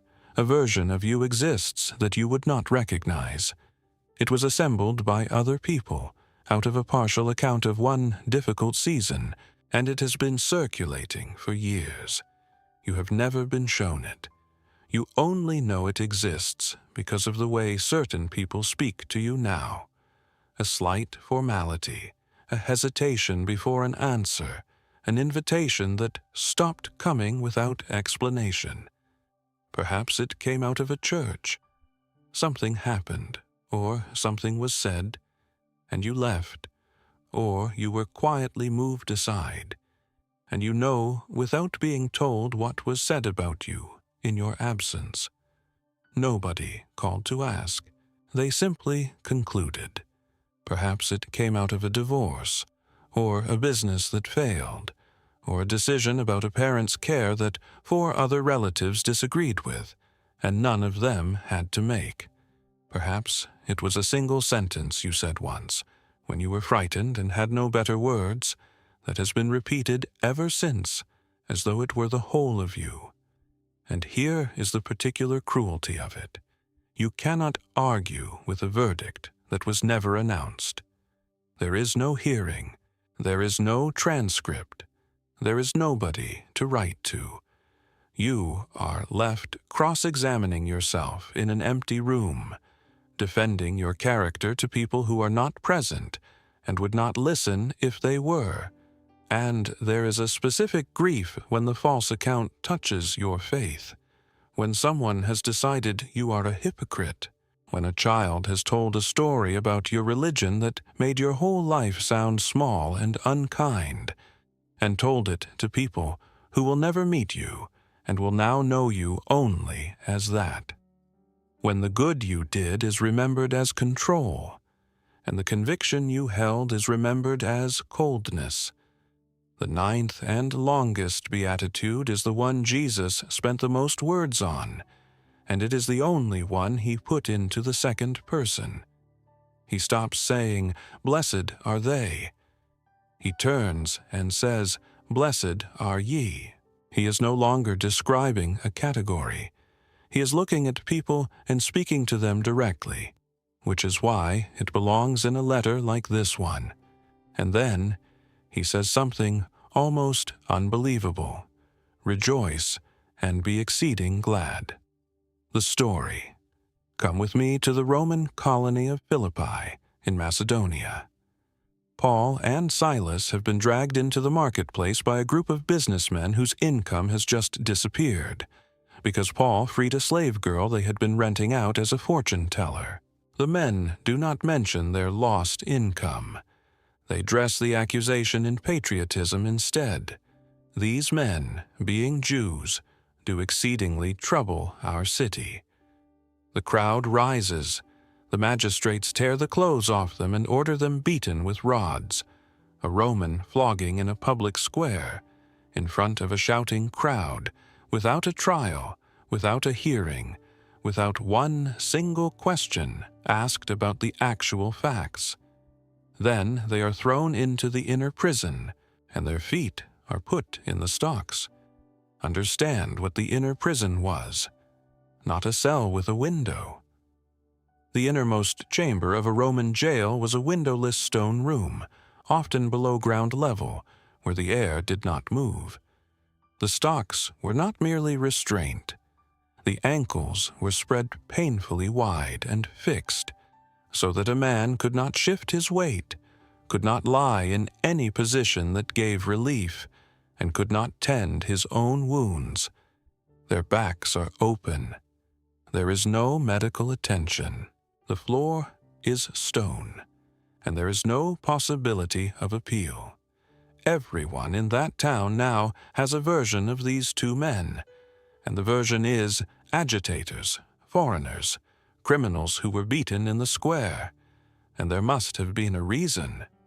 And at midnight, the hour when a man's defenses are lowest and the pain is loudest, Paul and Silas prayed and sang praises unto God.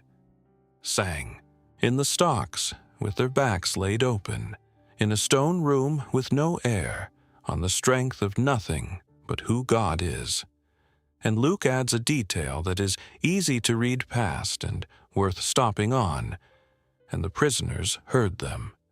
The other men in that prison were not a congregation. They were thieves and debtors, and the condemned lying in the dark, and they had never in their lives heard anything come out of that room but groaning, and that dark filled up with singing. You know what happens next. The earthquake, the doors, the jailer with his sword drawn, the shout, "Do thyself no harm, for we are all here." A man who had been about to end his own life is on his knees asking what he must do to be saved, and washing the stripes he himself had helped to inflict. None of that happens if they had been silent and vindicated. It happens because they were slandered and beaten and singing. And maybe, as you listen, You are the one in the dark room, with an account of yourself circulating outside that you will never be able to correct. And you have no idea who has been listening to how you have carried it. And this is what the Father says to you, in His own words, "Blessed are ye when men shall revile you and persecute you, and shall say all manner of evil against you falsely, for my sake." Matthew 5:11. And at midnight Paul and Silas prayed and sang praises unto God, and the prisoners heard them. Acts 16:25. And they departed from the presence of the council, rejoicing that they were counted worthy to suffer shame for His name. Acts 5:41. Beloved, think it not strange concerning the fiery trial which is to try you, as though some strange thing happened unto you. But rejoice, inasmuch as ye are partakers of Christ's sufferings, that, when His glory shall be revealed, ye may be glad also with exceeding joy. 1 Peter 4:12-13. Thou shalt hide them in the secret of thy presence from the pride of man. Thou shalt keep them secretly in a pavilion from the strife of tongues. Psalm 31:20. What shall we then say to these things? If God be for us, who can be against us? Romans 8:31. Did you hear it? Those were not my words. They never were. Look at the one word in the Beatitude that carries the whole weight. Falsely. Jesus is careful. He does not bless every unpleasant thing anyone ever says about you. If a criticism is true, the right response is repentance, not consolation. But when the account is false, when they say all manner of evil against you falsely, He places that specific injury in the category of blessing, and He attaches to it the largest promise in the sermon. Then, look at where David asks to be hidden, in Psalm 31, because the image is remarkable. Thou shalt keep them secretly in a pavilion from the strife of tongues. A pavilion is a tent, and in the Hebrew it is the word used for the tabernacle, the tent where God's presence dwelt. David is not asking for the talking to stop. He is asking to be moved somewhere the talking cannot reach him. There is a room, and it is inside God's own presence, and the strife of tongues has no jurisdiction in it. And look at Acts 5, because the apostles do something that sounds insane until you have lived a while. They departed, rejoicing that they were counted worthy to suffer shame for His name. Counted worthy. They took a public humiliation and read it as a kind of promotion, evidence of a resemblance, proof that they were close enough to Christ to catch what lands on Him. So carry this into the ordinary hours ahead. You are not going to correct the account. In all likelihood, you will never be given the hearing, and I will not pretend otherwise. But there is one thing entirely within your power, and it is the thing Paul and Silas did in a stone room. You can decide what sound comes out of you while you carry it. Nobody visits you in that room to see how you are managing, but the prisoners hear, and always have. And you will very likely never learn who was listening. The letter is not over. The Father has more to say to you. Great is your reward. The ledger you have never been shown. The ache. You have done a great deal that nobody wrote down. That sentence deserves to sit for a moment, because it is one of the quietest sorrows of a long life, and almost nobody names it. Think of what your years actually consisted of. The meals made and cleared and made again, tens of thousands of them. The washing, the floors, the lifts to appointments, the long watches beside a sick child, and later beside a sick parent. The birthdays remembered, the cards written, the prayers said over names year after year for people who never knew you were praying and would have been surprised to hear it. Think of the money given that nobody knew about. The envelope left, the bill quietly settled, the loan that was never really a loan. Think of the forgiving you have done, not the ceremonial kind, the daily kind, the choosing over and over for 40 years not to bring up the thing you could have brought up, and none of it was recorded. There is no file. Your work does not exist in any archive on this earth. The generation who could have testified to most of it has largely gone ahead of you. The people who benefited most from it were children at the time, and remember it, if at all, as weather. Simply the climate they grew up in, no more remarkable than air. And so a strange question has begun to visit you in the quiet, and it feels almost shameful to admit it. Did it count? Not. Did it matter to God in principle? You believe that. But did it register? Was there anywhere for it to go? Because here is what makes it sharp at this stage of the road. You are no longer producing. The account, so to speak, has stopped taking deposits. Whatever is in it, and you have no statement and no balance, and no way of knowing. Jesus finishes the Beatitudes by answering that exact question, and he does it with a word from the world of commerce. Great is your reward in heaven. The Greek word mistos means wages, payment for work performed, not a gift in that particular sentence, a wage.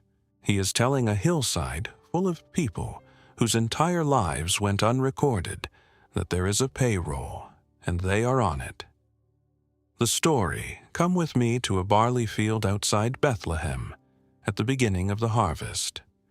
The field belongs to a man named Boaz, a wealthy landowner and a decent one, and into the corner of it comes a widow. Her name is Ruth, and she is a Moabitess, a foreigner from a people Israel had every historical reason to despise.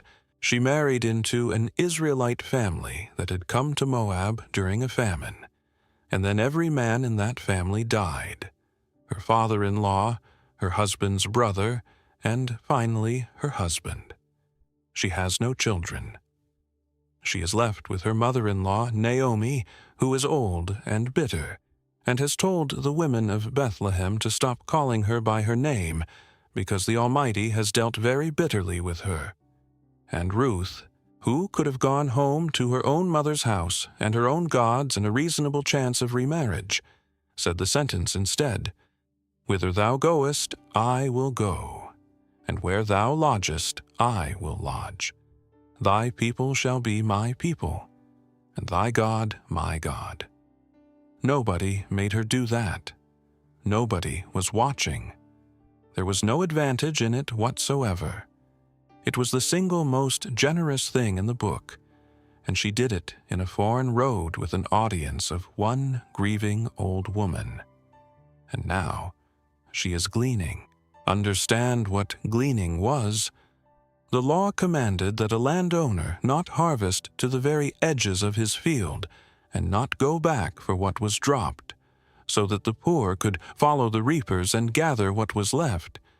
It was the ancient world's provision for people with nothing, and it was brutally hard work, bending all through the long hours of a hot day for the leavings of other people's labor, in the dust, behind the men with the sickles.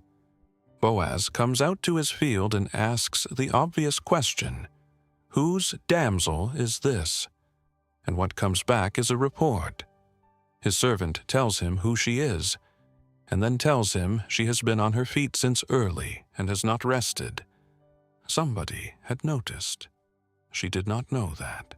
She had no idea that while she was bent over in the dust, an account of her was being kept and carried to the owner of the field. And Boaz walks over to a foreign widow gleaning at the edge of his land, and says, "It hath fully been showed me, all that thou hast done unto thy mother-in-law since the death of thine husband, all that thou hast done, everything, the decision on the road, the refusal to leave, the care of a bitter old woman with nothing to give her back. And then he blesses her with the sentence that says everything this movement is about. The Lord recompense thy work, and a full reward be given thee of the Lord God of Israel, under whose wings thou art come to trust. She did not know there was a ledger. There was a ledger, and the man who read it out to her would, before that harvest ended, become her husband, and their great-grandson would be David, and through that line would come the very man who sat down on the hillside and said, "Great is your reward." And maybe, as you listen, you are the one bent over in the corner of a field, entirely certain that no one has been keeping any account of you at all. And this is what the Father says to you, in his own words, "Rejoice and be exceeding glad, for great is your reward in heaven, for so persecuted they the prophets which were before you." Matthew 5:12. The Lord recompense thy work, and a full reward be given thee of the Lord God of Israel, under whose wings thou art come to trust. Ruth 2:12. For God is not unrighteous to forget your work and labor of love, which ye have showed toward his name, in that ye have ministered to the saints, and do minister. Hebrews 6-10. After these things, the word of the Lord came unto Abram in a vision, saying, Fear not, Abram, I am thy shield, and thy exceeding great reward. Genesis 15:1.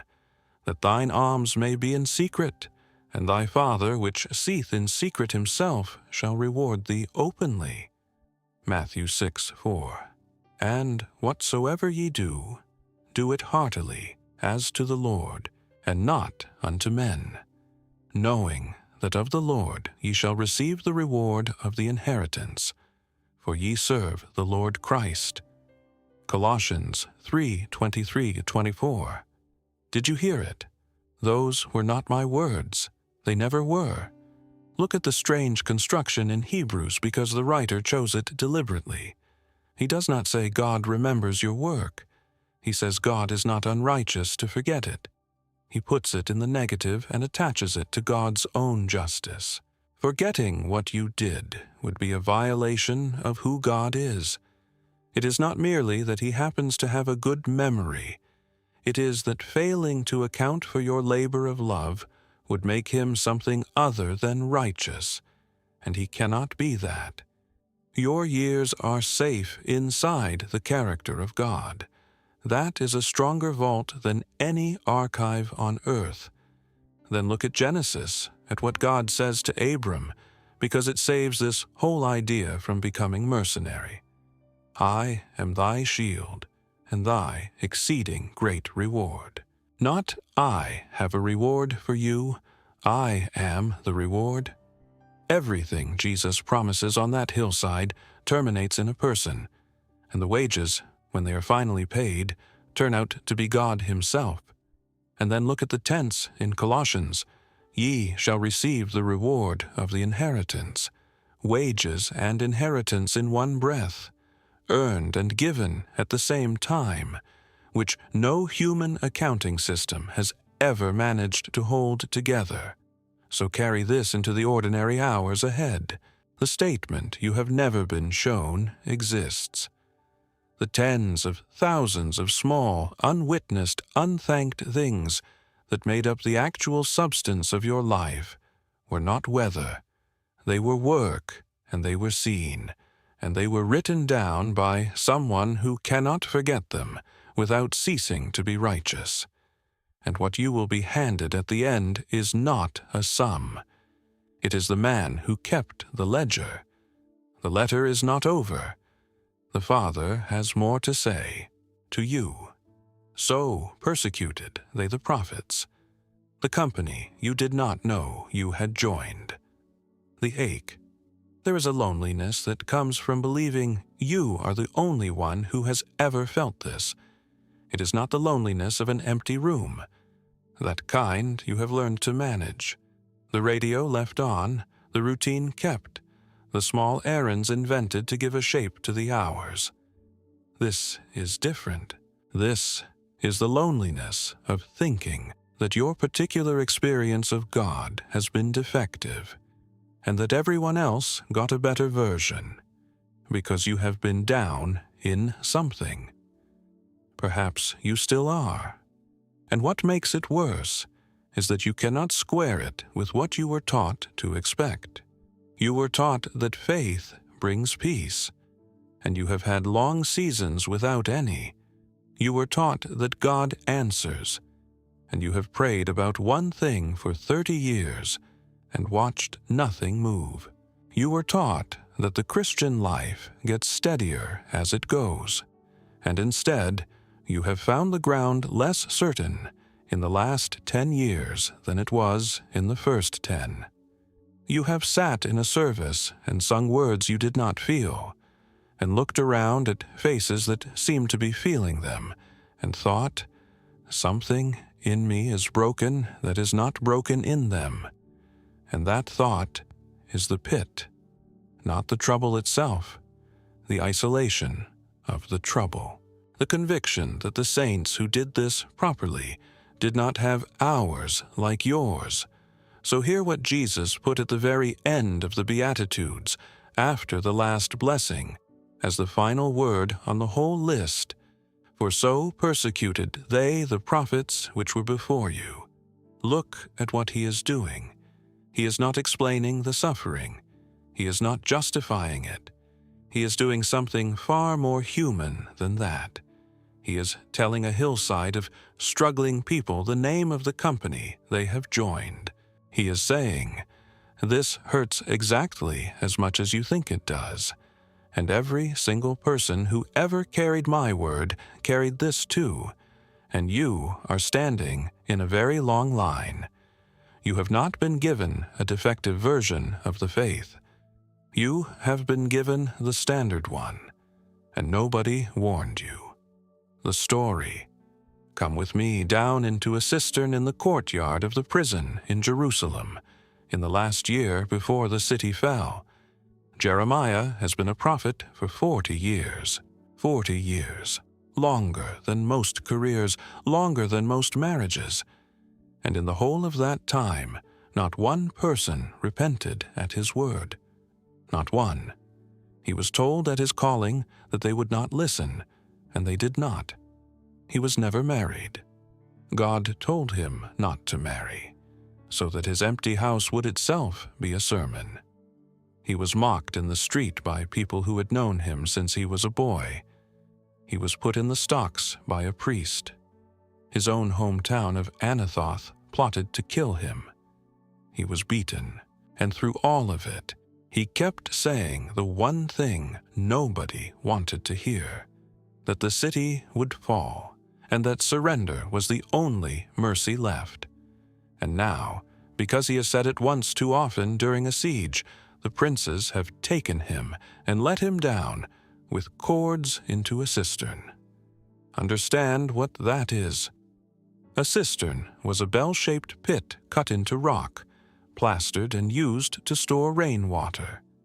This one was empty of water, but not empty. Scripture is precise and merciless about it. In the dungeon there was no water, but mire. So Jeremiah sunk in the mire. Picture it exactly. A stone shaft with a narrow mouth far above, out of reach. No footing. Cold, stinking mud to the waist or deeper, so thick that a man cannot move his legs and cannot lie down and cannot sit. He is left there to starve slowly in the dark, standing in filth, an old man who has done nothing for 40 years except tell the truth in a country that did not want it. And this is the man God chose. This is what serving God well looked like for Jeremiah. Not a failure of faith, the actual assignment. Then something extraordinary happens, and it comes from the last place anyone would look. A man named Ebedmelech, an Ethiopian, a foreigner, a court official of no great rank, hears about it and goes to the king and says plainly that this is evil and the man will die. And the king gives him 30 men. And watch what this man does before he pulls him out. He goes first to a storeroom under the treasury and gathers old cast clouts and old rotten rags, worn-out cloth, discarded, the rubbish of the palace. He lets them down on the ropes and calls into the pit, "Put now these old cast clouts and rotten rags under thine armholes, under the cords." He is padding the ropes. He has thought about what the cords would do to the armpits of a starved man being hauled up 60 feet of stone. In the middle of a siege, with the city collapsing around him, a foreign servant took the time to think about a prophet's skin. And maybe, as you listen, you are the one standing in the mire. And it has never occurred to you that the rope coming down was chosen with that much care. And this is what the Father says to you, in his own words. Then took they Jeremiah, and cast him into the dungeon of Malchiah the son of Hamelech, that was in the court of the prison, and they let down Jeremiah with cords. And in the dungeon there was no water, but mire. So Jeremiah sunk in the mire. Jeremiah 38:6. Be not afraid of their faces, for I am with thee to deliver thee, saith the Lord. Jeremiah 1:8. They were stoned, they were sawn asunder, were tempted, were slain with the sword. They wandered about in sheepskins and goatskins, being destitute, afflicted, tormented, of whom the world was not worthy. They wandered in deserts, and in mountains, and in dens and caves of the earth. Hebrews 11:37-38. He brought me up also out of an horrible pit, out of the miry clay, and set my feet upon a rock, and established my goings. Psalm 42. Take, my brethren, the prophets, who have spoken in the name of the Lord, for an example of suffering affliction and of patience. Behold, we count them happy which endure.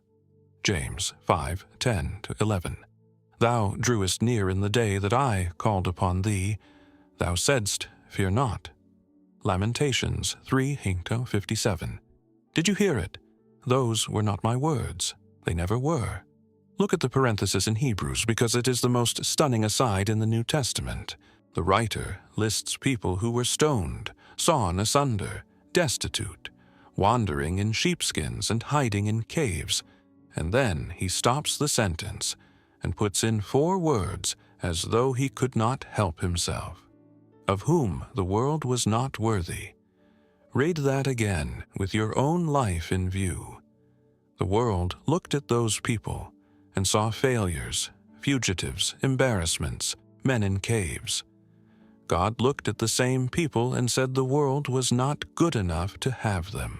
The valuation was completely reversed, and the reversal was invisible from the ground. Then, look at where David says God found him, in Psalm 40. Out of an horrible pit, out of the miry clay. He does not say God prevented the pit. He says God came down into it. And notice the sequence afterward. Set my feet upon a rock, and established my goings. First the footing, then the walking. God does not hand a man out of the mire and expect him to run. He gives him something solid to stand on, and then teaches him to move again in that order. And look at Lamentations, written by Jeremiah out of that same ruined city. Thou drewest near in the day that I called upon thee, not from a distance, near. So carry this into the quiet where you are. The hard years were not evidence that your faith was the defective model. They were the road, and it has always been the road. And you are standing in a line of people whose names you have read your whole life, without ever once realizing they were standing where you are standing. And the rope that is coming down for you was padded before it was lowered, by someone who thought carefully about exactly where it would touch you. The letter is not over. The Father has more to say to you. Ye are the salt and the light. What He called you before He asked you for anything. The ache. You have quietly concluded that your usefulness is behind you. Nobody told you that. It arrived by accumulation. The class you taught for 20 years went to someone else, and they are doing it well, and you are glad, and it still stung. You stopped being asked to help with the things you used to help with, not out of unkindness, simply because arrangements were made, and you were not in them. The committee meets, and you are not on it. The younger families organize among themselves. You are treated with a great deal of respect and a certain amount of distance, the way people treat a monument. And the shrinking has been physical too. You drive less, or not at all. Stairs decide things now. An event that would once have been nothing has to be weighed against what it will cost you the following day. So the circle of your life has drawn in, one small concession at a time, until it fits inside a few rooms and a few names. And here is the ache, and it is heavier than people realize. You were raised, in the church, in your generation, in your own conscience, to measure your worth by what you contributed. That was not vanity. It was the honest ethic of a serious person. And now, the contribution has thinned to almost nothing that can be seen, and you have no framework at all for what a person is for once they can no longer do. You would never say the word out loud, but it sits there, useless. And when you read a passage like this one, salt of the earth, light of the world, a city set on a hill, it can feel like a description of a life you used to have. Salt does something. Light shines somewhere. That was the 50s and 60s and 70s of your life, and this is now. But look at the verb He uses, because everything turns on it. He does not say become the salt of the earth. He does not say try to be light. He says ye are. It is an indicative, not an imperative. He is not assigning a target. He is announcing an identity that has already been conferred, and He announces it before He asks those people to do a single thing. The identity comes first. Everything else in the sermon is addressed to people He has already called salt and light. You did not earn that title by your productive years, which means the end of your productive years cannot revoke it. The story come with me into the court of the women in the temple in Jerusalem in the last week of Jesus' life. It is an enormous open court, and against the walls stand 13 collection chests, trumpet-shaped receptacles of metal, each marked for a different purpose, narrow at the top and widening below. Money went in from above, and because the vessels were bronze and the coins were bronze, giving was audible. A large gift made a considerable noise going down. Understand what that means. Generosity in that court was a performance with sound effects, and it was the week of Passover. So the court was crowded, and the giving was heavy, and rich men were putting in much. Mark says so plainly, and the noise of it would have been ringing off the stone all around. And Jesus, in the last days He would ever spend in that building, sits down opposite the treasury and watches. That is the detail worth stopping on. He is days from the cross, and He sits down deliberately, facing the chests, and He beholds how the people cast money into the treasury. He is not passing through. He has come to watch this, and a poor widow comes. Nobody notices her. She is the least significant person in that court, by every measure the ancient world used. No husband, no standing, no protection, no voice. She has 2 mites. The mite was the smallest coin in circulation in Palestine, worth roughly a fraction of an hour's wage. 2 of them together were worth about 1/64th of a day's pay. She could have kept one. That is the detail that undoes you when you notice it. There were 2 coins. Nobody on earth would have blamed a destitute widow for putting in one and keeping one back. She put in both, and they made almost no sound at all going into that bronze. She turns and walks out of the court, and as far as she knows, nothing happened. Nobody saw. Nobody thanked her. She contributed a rounding error to the temple budget on a day when wealthy men were pouring in fortunes, and she went home to a house with nothing in it. And Jesus calls his disciples over, actually summons them, gathers them, stops everything to make sure that what just happened is recorded. Verily, I say unto you, that this poor widow hath cast more in than all they which have cast into the treasury. More, not more relative to her means as a kind of consolation. More, he reweighed the entire day's giving on a different scale and put her at the top of it. She never knew. She died without ever learning that her 2 smallest coins had become the most famous act of generosity in human history, and that men would still be telling it 2,000 years later on the other side of the world. And maybe, as you listen, you are the widow walking out of the court, certain that what you have left to give is too small to register, and entirely unaware of who is sitting opposite, watching. And this is what the Father says to you, in his own words, "Ye are the salt of the earth. But if the salt have lost his savor, wherewith shall it be salted? It is thenceforth good for nothing, but to be cast out, and to be trodden under foot of men." Matthew 5:13. Ye are the light of the world. A city that is set on an hill cannot be hid. Matthew 5:14. Let your light so shine before men, that they may see your good works, and glorify your Father which is in heaven. Matthew 5:16. And he called unto him his disciples, and saith unto them, Verily I say unto you, that this poor widow hath cast more in than all they which have cast into the treasury.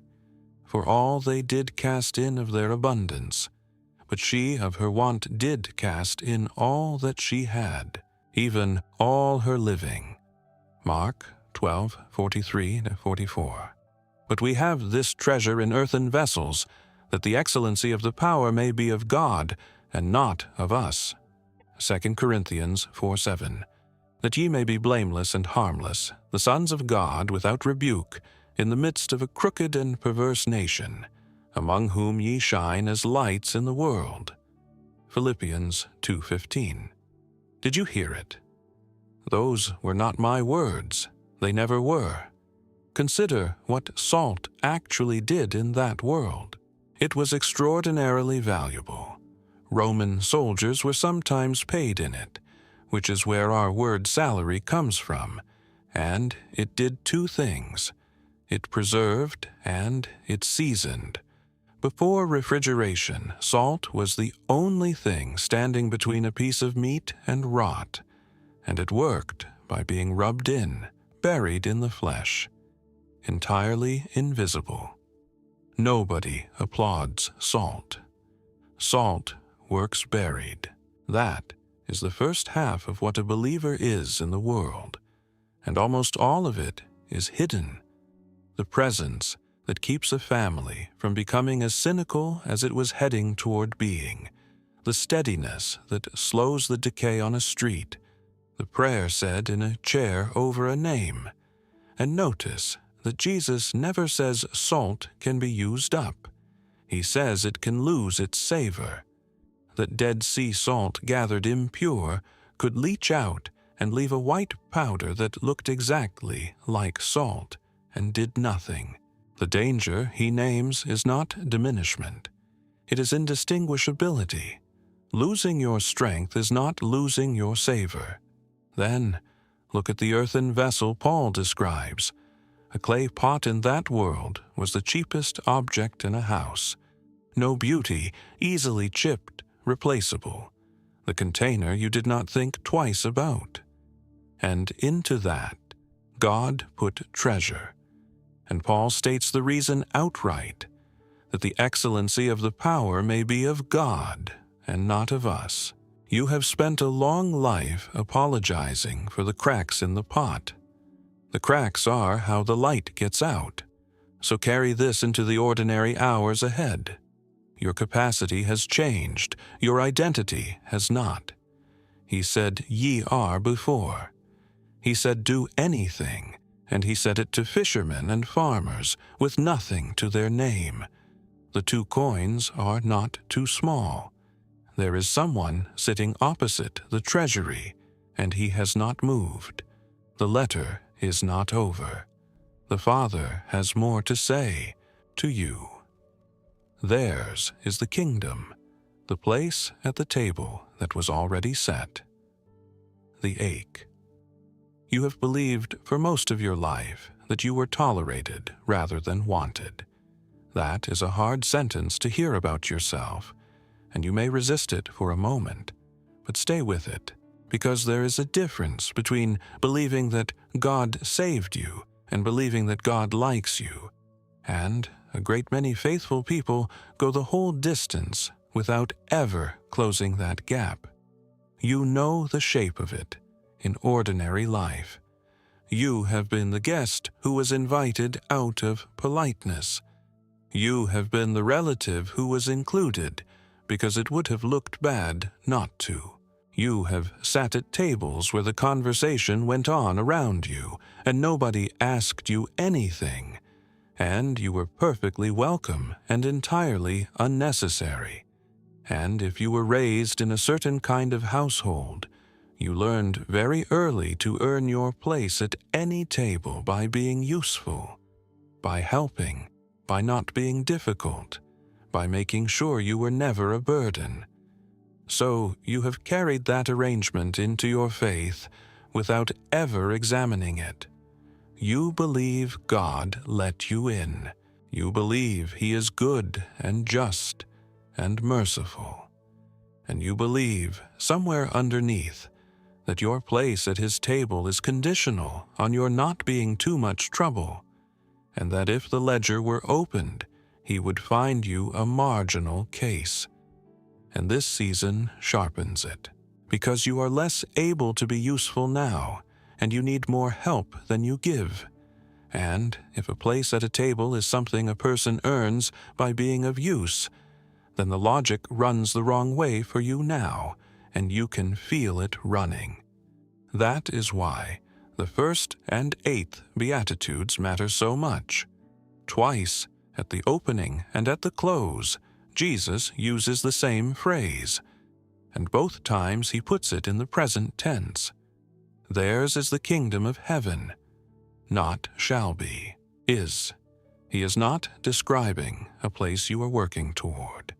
He is describing something you are already inside of. The story. Come with me to the palace in Jerusalem, some years into the reign of David. The wars are over. The kingdom is secure. And the king asks his household a question that nobody expected. Is there yet any that is left of the house of Saul, that I may show him kindness for Jonathan's sake? Understand how strange that is. In the ancient Near East, a new dynasty eliminated the old one, completely, as a matter of ordinary state security. Every surviving descendant of the previous king was a claim on the throne with legs. Nobody in that court would have found it remarkable. if David had hunted the last of Saul's line to extinction, and instead the king is looking for a survivor in order to be kind to him. An old servant named Ziba is found, and he says, "There is yet a son of Jonathan, which is lame on his feet. His name is Mephibosheth." And here is his history. He was 5 years old when the news came from Gilboa that his father Jonathan and his grandfather Saul were dead.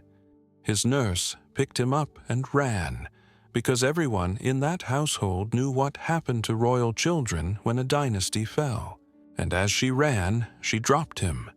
Both feet were crushed.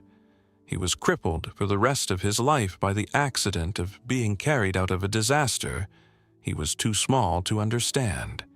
And he has lived ever since in a place called Lodebar, on the far side of the Jordan, in the house of a man named Mashir. The name Lodebar means, in Hebrew, no pasture, nothing green, no grazing, a barren place.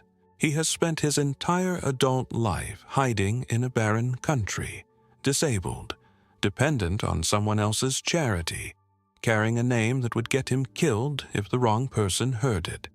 And the king's men come for him. Picture that journey. An old fear finally arriving, being carried the long miles to Jerusalem in the custody of the man whose dynasty replaced his own, knowing what this almost certainly means. He is brought in, and he falls on his face, and he says the sentence that tells you everything about how he has understood himself for 30 years. "What is thy servant, that thou shouldest look upon such a dead dog as I am?" That is his self-assessment. A dead dog, worthless, unclean, an embarrassment. And David says, "Fear not." And then, "I will surely show thee kindness for Jonathan thy father's sake. I will restore thee all the land of Saul thy father, and thou shalt eat bread at my table continually." Not once, not as an occasional courtesy. Continually, the standing arrangement of a son of the house. And the chapter ends with one of the most beautiful sentences in the Old Testament. And it ends with a detail the writer refuses to leave out. "So Mephibosheth dwelt in Jerusalem, for he did eat continually at the king's table, and was lame on both his feet. He was never healed, that is the point. He limped to that table every single time, for the rest of his life, and the seat was his anyway, not because of anything he brought, and not for his own sake at all, but because of a covenant made years earlier between David and a father he could barely remember. And when the table was full and the cloth came down over the legs of the men seated at it, nobody could see which of the king's sons was crippled. And maybe, as you listen, you have been living in Lodebar for a very long time, on the strength of a name you thought disqualified you. And this is what the Father says to you, in his own words. "And David said unto him, Fear not, for I will surely show thee kindness for Jonathan thy father's sake, and will restore thee all the land of Saul thy father, and thou shalt eat bread at my table continually." 2 Samuel 9:7. "So Mephibosheth dwelt in Jerusalem, for he did eat continually at the king's table, and was lame on both his feet." 2 Samuel 9:13. "Fear not, little flock, for it is your Father's good pleasure to give you the kingdom." Luke 12:32. "Who hath delivered us from the power of darkness, and hath translated us into the kingdom of his dear Son." Colossians 1:13. "Now, therefore, ye are no more strangers and foreigners, but fellow citizens with the saints, and of the household of God." Ephesians 2:19. "Behold, what manner of love of the Father hath bestowed upon us, that we should be called the sons of God. Therefore the world knoweth us not, because it knew him not. First, John 3:1. Did you hear it? Those were not my words. They never were. Look at the phrase in Luke, because it closes the gap between being saved and being wanted. It is your Father's good pleasure to give you the kingdom. The Greek word means he delights in it. It is what pleases him, what he takes satisfaction in doing. You have imagined a God who admitted you. Jesus describes a Father who enjoys giving you the whole kingdom and calls his people little flock while he says it. Then, look at the verb in Colossians, hath translated us.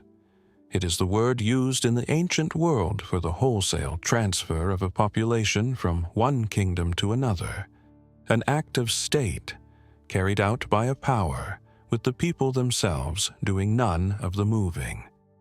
Your citizenship was changed by an authority outside you, and it is spoken of in the past tense, not pending, done. And then Ephesians finishes it. No more strangers and foreigners, not upgraded guests, household. That is why the tense of the first and last beatitude is what it is. If the kingdom were something you were still working toward, then a season of reduced capacity would put it further away. It is not. Theirs is. Present, possessed, already true of you in that chair on the day you are least able to do anything for anyone. So carry this into the ordinary hours ahead. You have been eating at the king's table for decades, under the impression that you were a tolerated guest with a limp, quietly hoping nobody would look too closely. Look at the last line of that chapter again. The lameness is recorded in the same sentence as the seat, and it never once threatened it. You were not tolerated. You were sent for. The letter is not over. The Father has more to say to you, the ones the world would never have called blessed. The ache. There is a fear that comes to people who have believed for a very long time, and it usually arrives when the house is quiet. It is not the fear of dying. Most people who have walked with God for decades have made their peace with that in some workable way. It is something more specific and more corrosive. The fear that the whole of it might not have been enough, that the faith you have held for 50 or 60 years might have been, in some way you cannot quite identify, insufficient. You would not put it that way to anyone, but you know the internal motion. It comes when you think about the years you wasted, and there were years. It comes when you remember what you were like in a particular decade, the temper of it, the choices, the person you were before something in you softened. It comes when you compare the amount of faith you feel to the amount you believe you ought to feel after this long, and find the balance short. And it comes hardest when you think about the people you love who are not walking with God. The child who left it all behind. The grandchild who has never been inside a church except for a funeral. The brother, the friend, the husband who never came to it in all the years you prayed. You have carried those names in prayer for decades, carried them so long that praying for them has become an ache rather than a hope. And there is a quiet arithmetic in you that says, if it did not happen in 50 years, it is not going to happen now. So this movement is for that fear, and for those names, because the Beatitudes were spoken by a man who, at the end of his life, did something with those 8 blessings that no one on that hillside could have predicted. He gave the entire kingdom away in the space of about a minute to a man who had nothing whatsoever to bring. The story.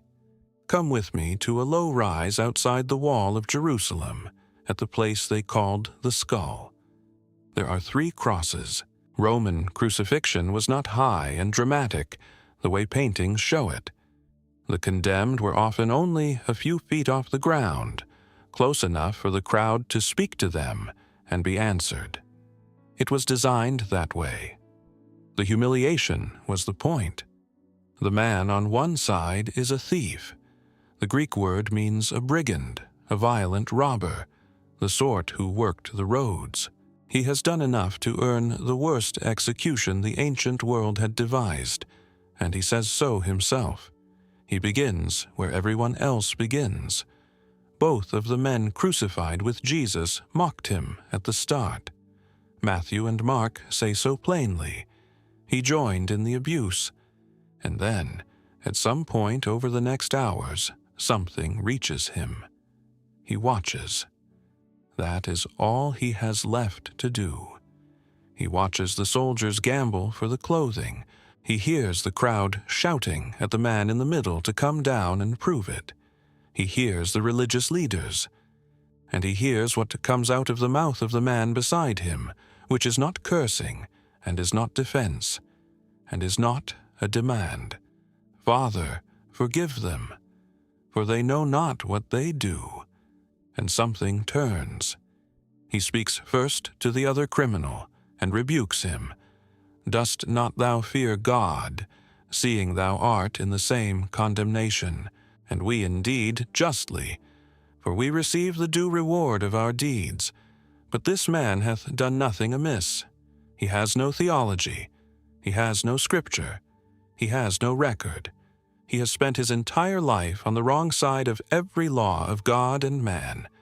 And now he is fixed to a beam, and has perhaps 2 or 3 hours of life remaining, and he cannot do a single good deed to his name, cannot be baptized, cannot make restitution, cannot serve, cannot change, cannot even move.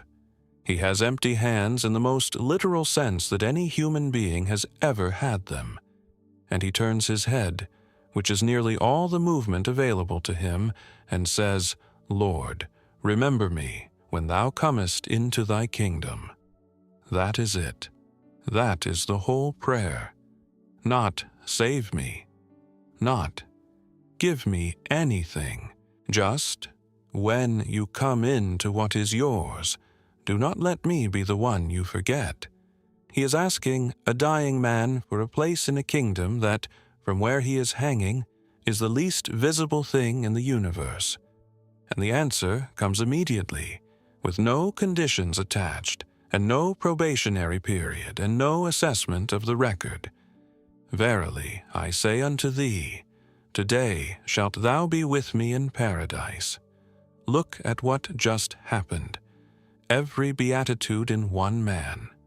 Poor in spirit, nothing to bring, mourning, grieving the due reward of his deeds, meek, no defense offered, hungering after righteousness, asking for the only thing he wanted. He was the last person on earth anyone would have called blessed, and he entered the kingdom ahead of every religious man on that hill. And maybe, as you listen, you are the one who has been quietly certain your record was too long, and you are watching a man with no record at all be told he is coming home that same day.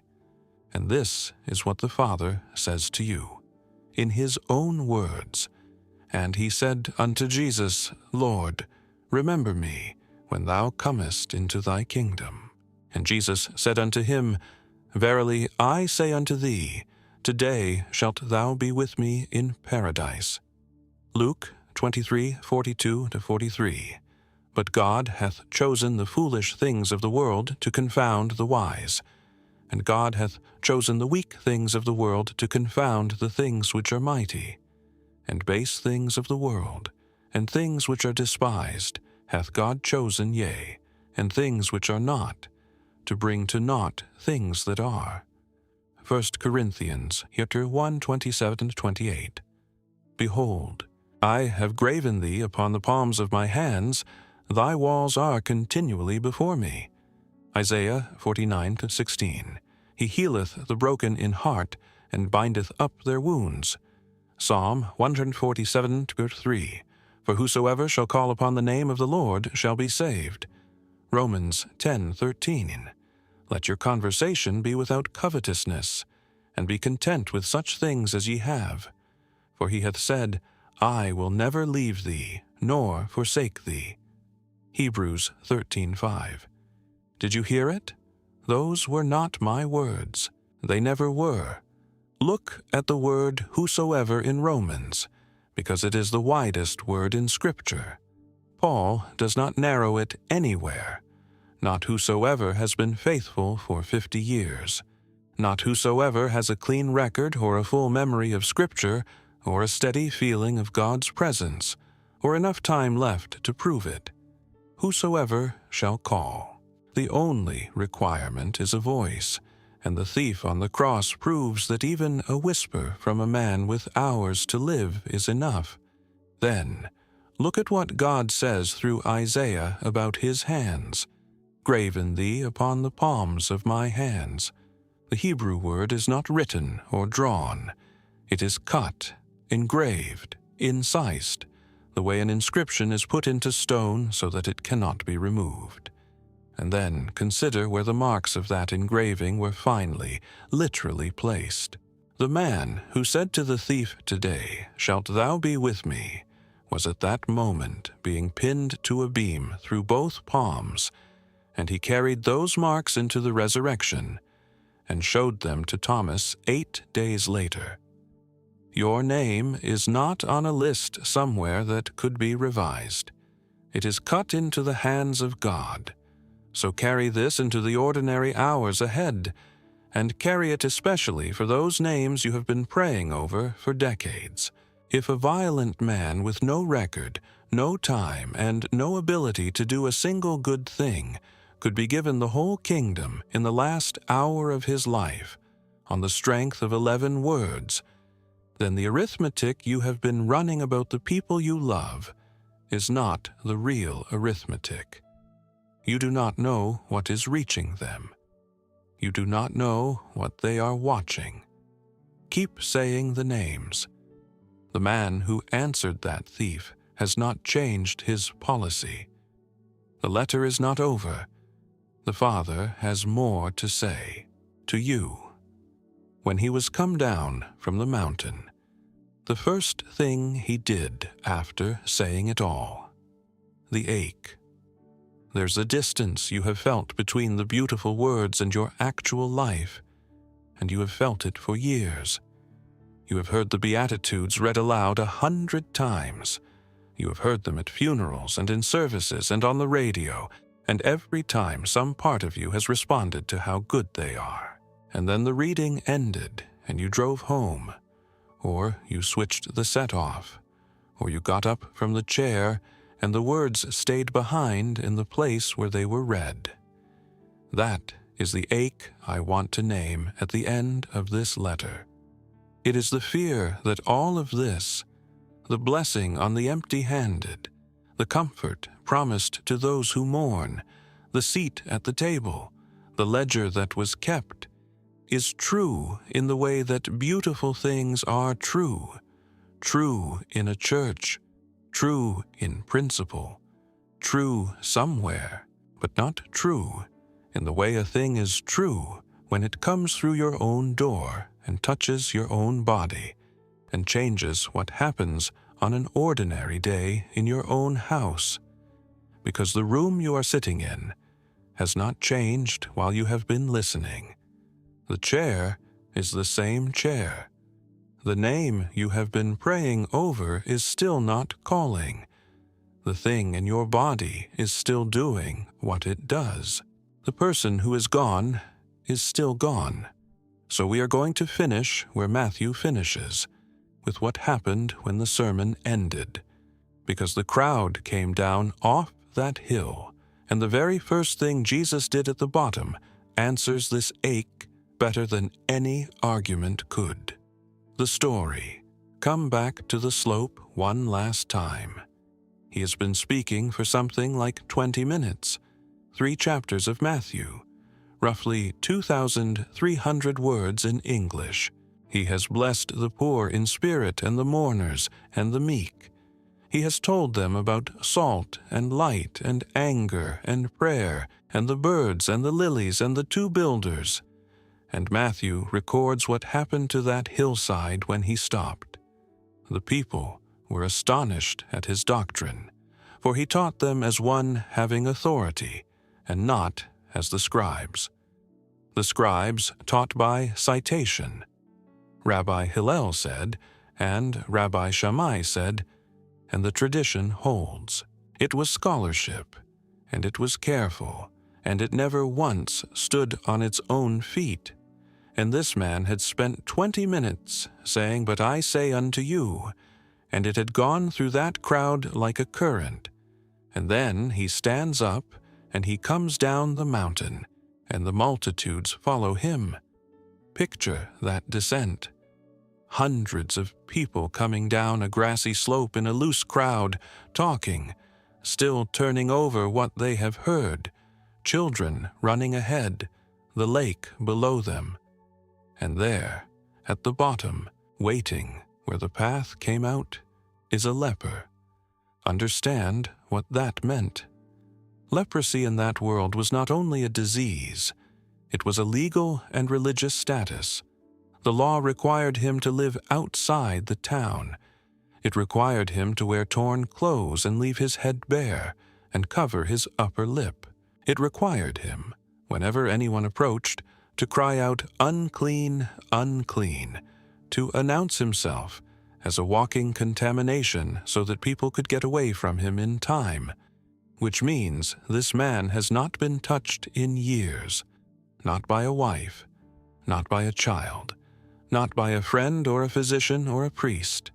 Whatever remains of his family has grieved him as though he were dead, because in every social sense he was. He is the single most excluded human being in that landscape. And he is standing at the bottom of the hill where the crowd will come down, which is itself an act of enormous courage, because a leper in a crowd could be stoned for it. And he comes and worships him and says, "Lord, if thou wilt, thou canst make me clean." Look at what he does not doubt. He does not question the power. He questions only the willingness. That is exactly the ache of this letter. Not is he able, but is he willing for me, in my particular case, at this stage, with my particular history. And now watch what Jesus does, because it is the answer to everything the sermon just said. Jesus put forth his hand and touched him.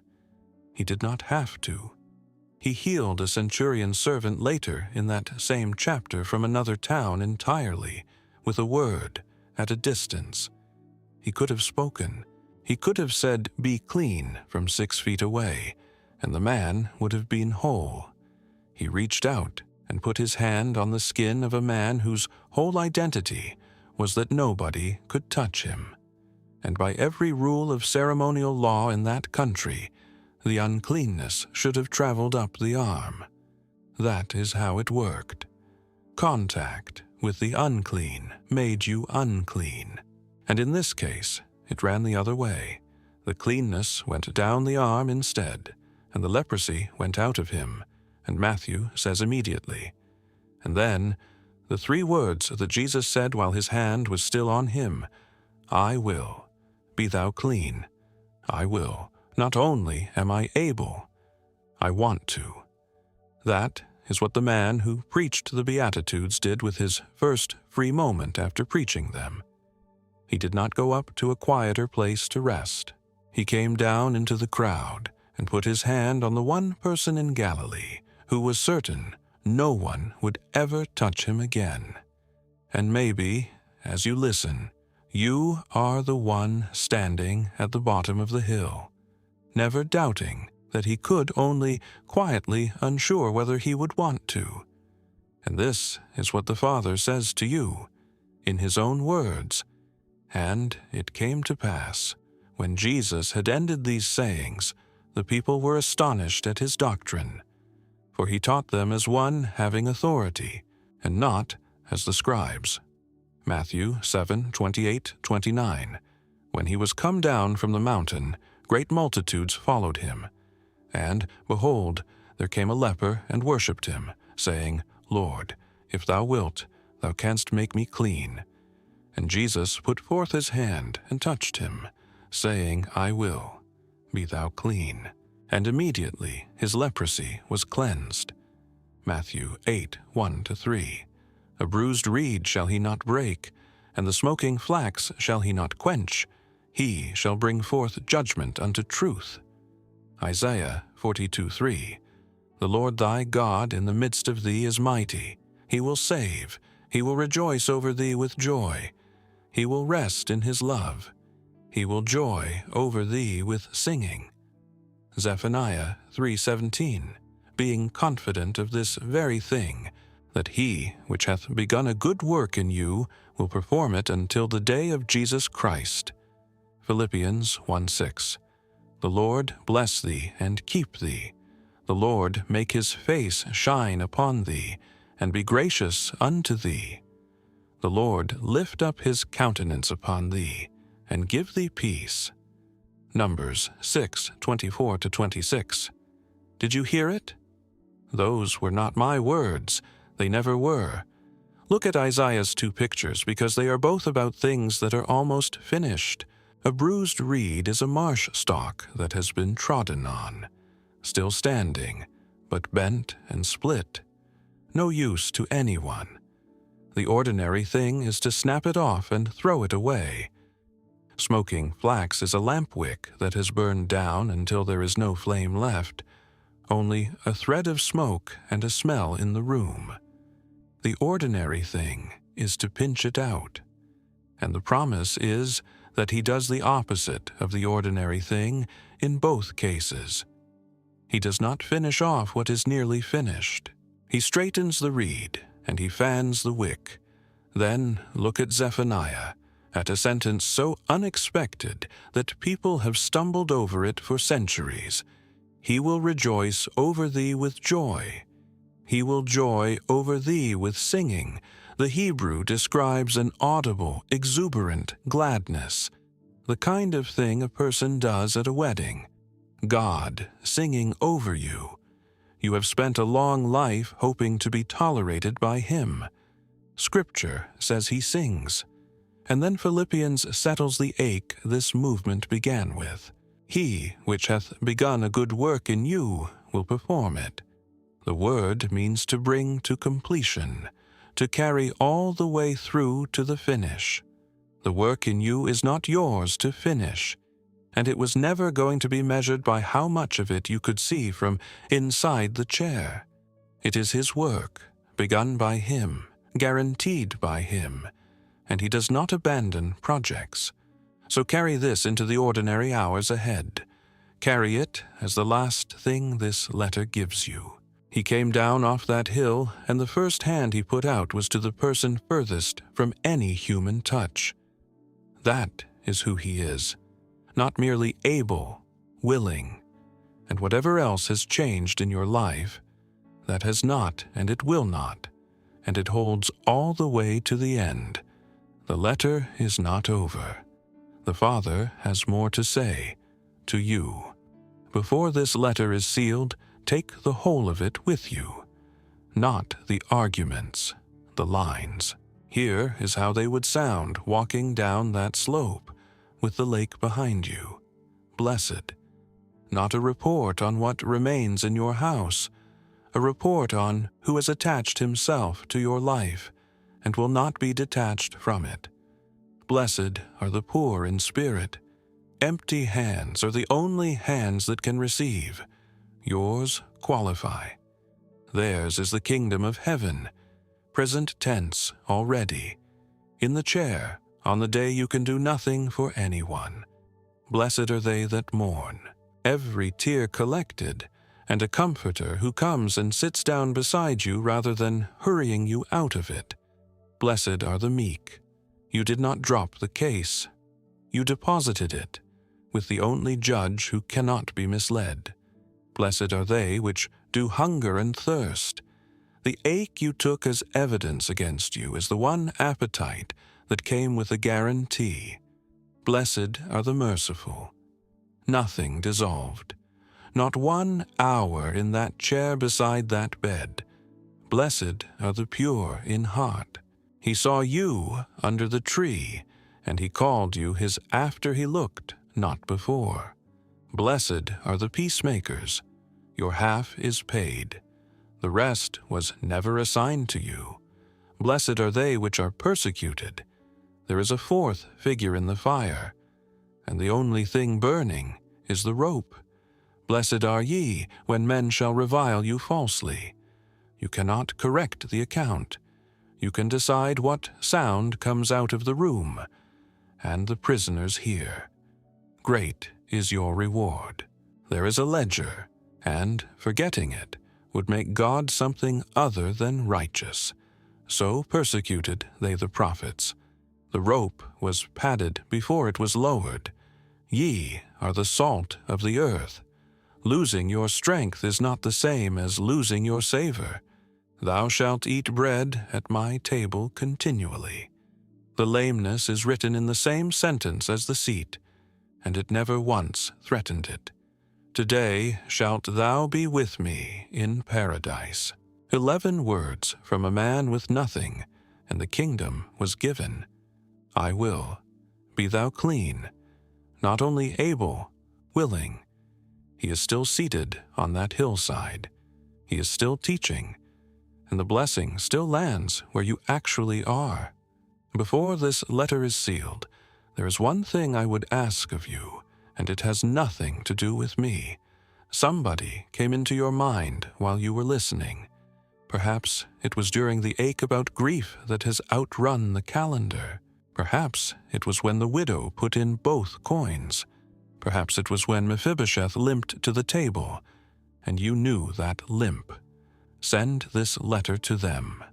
Someone you know is living this exact ache right now, quietly certain that the word blessed no longer has anything to do with their life. You do not need the right words. You have probably been searching for the right words for a long time. Hand them this letter instead. One message. This made me think of you. That is all it takes, and it can reach further than you will ever know.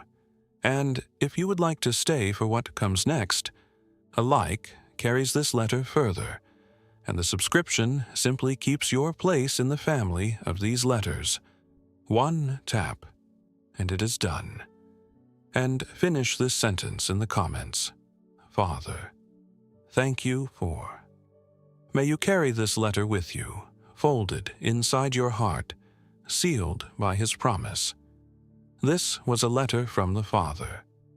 Every word he spoke was Scripture, and every word was for you.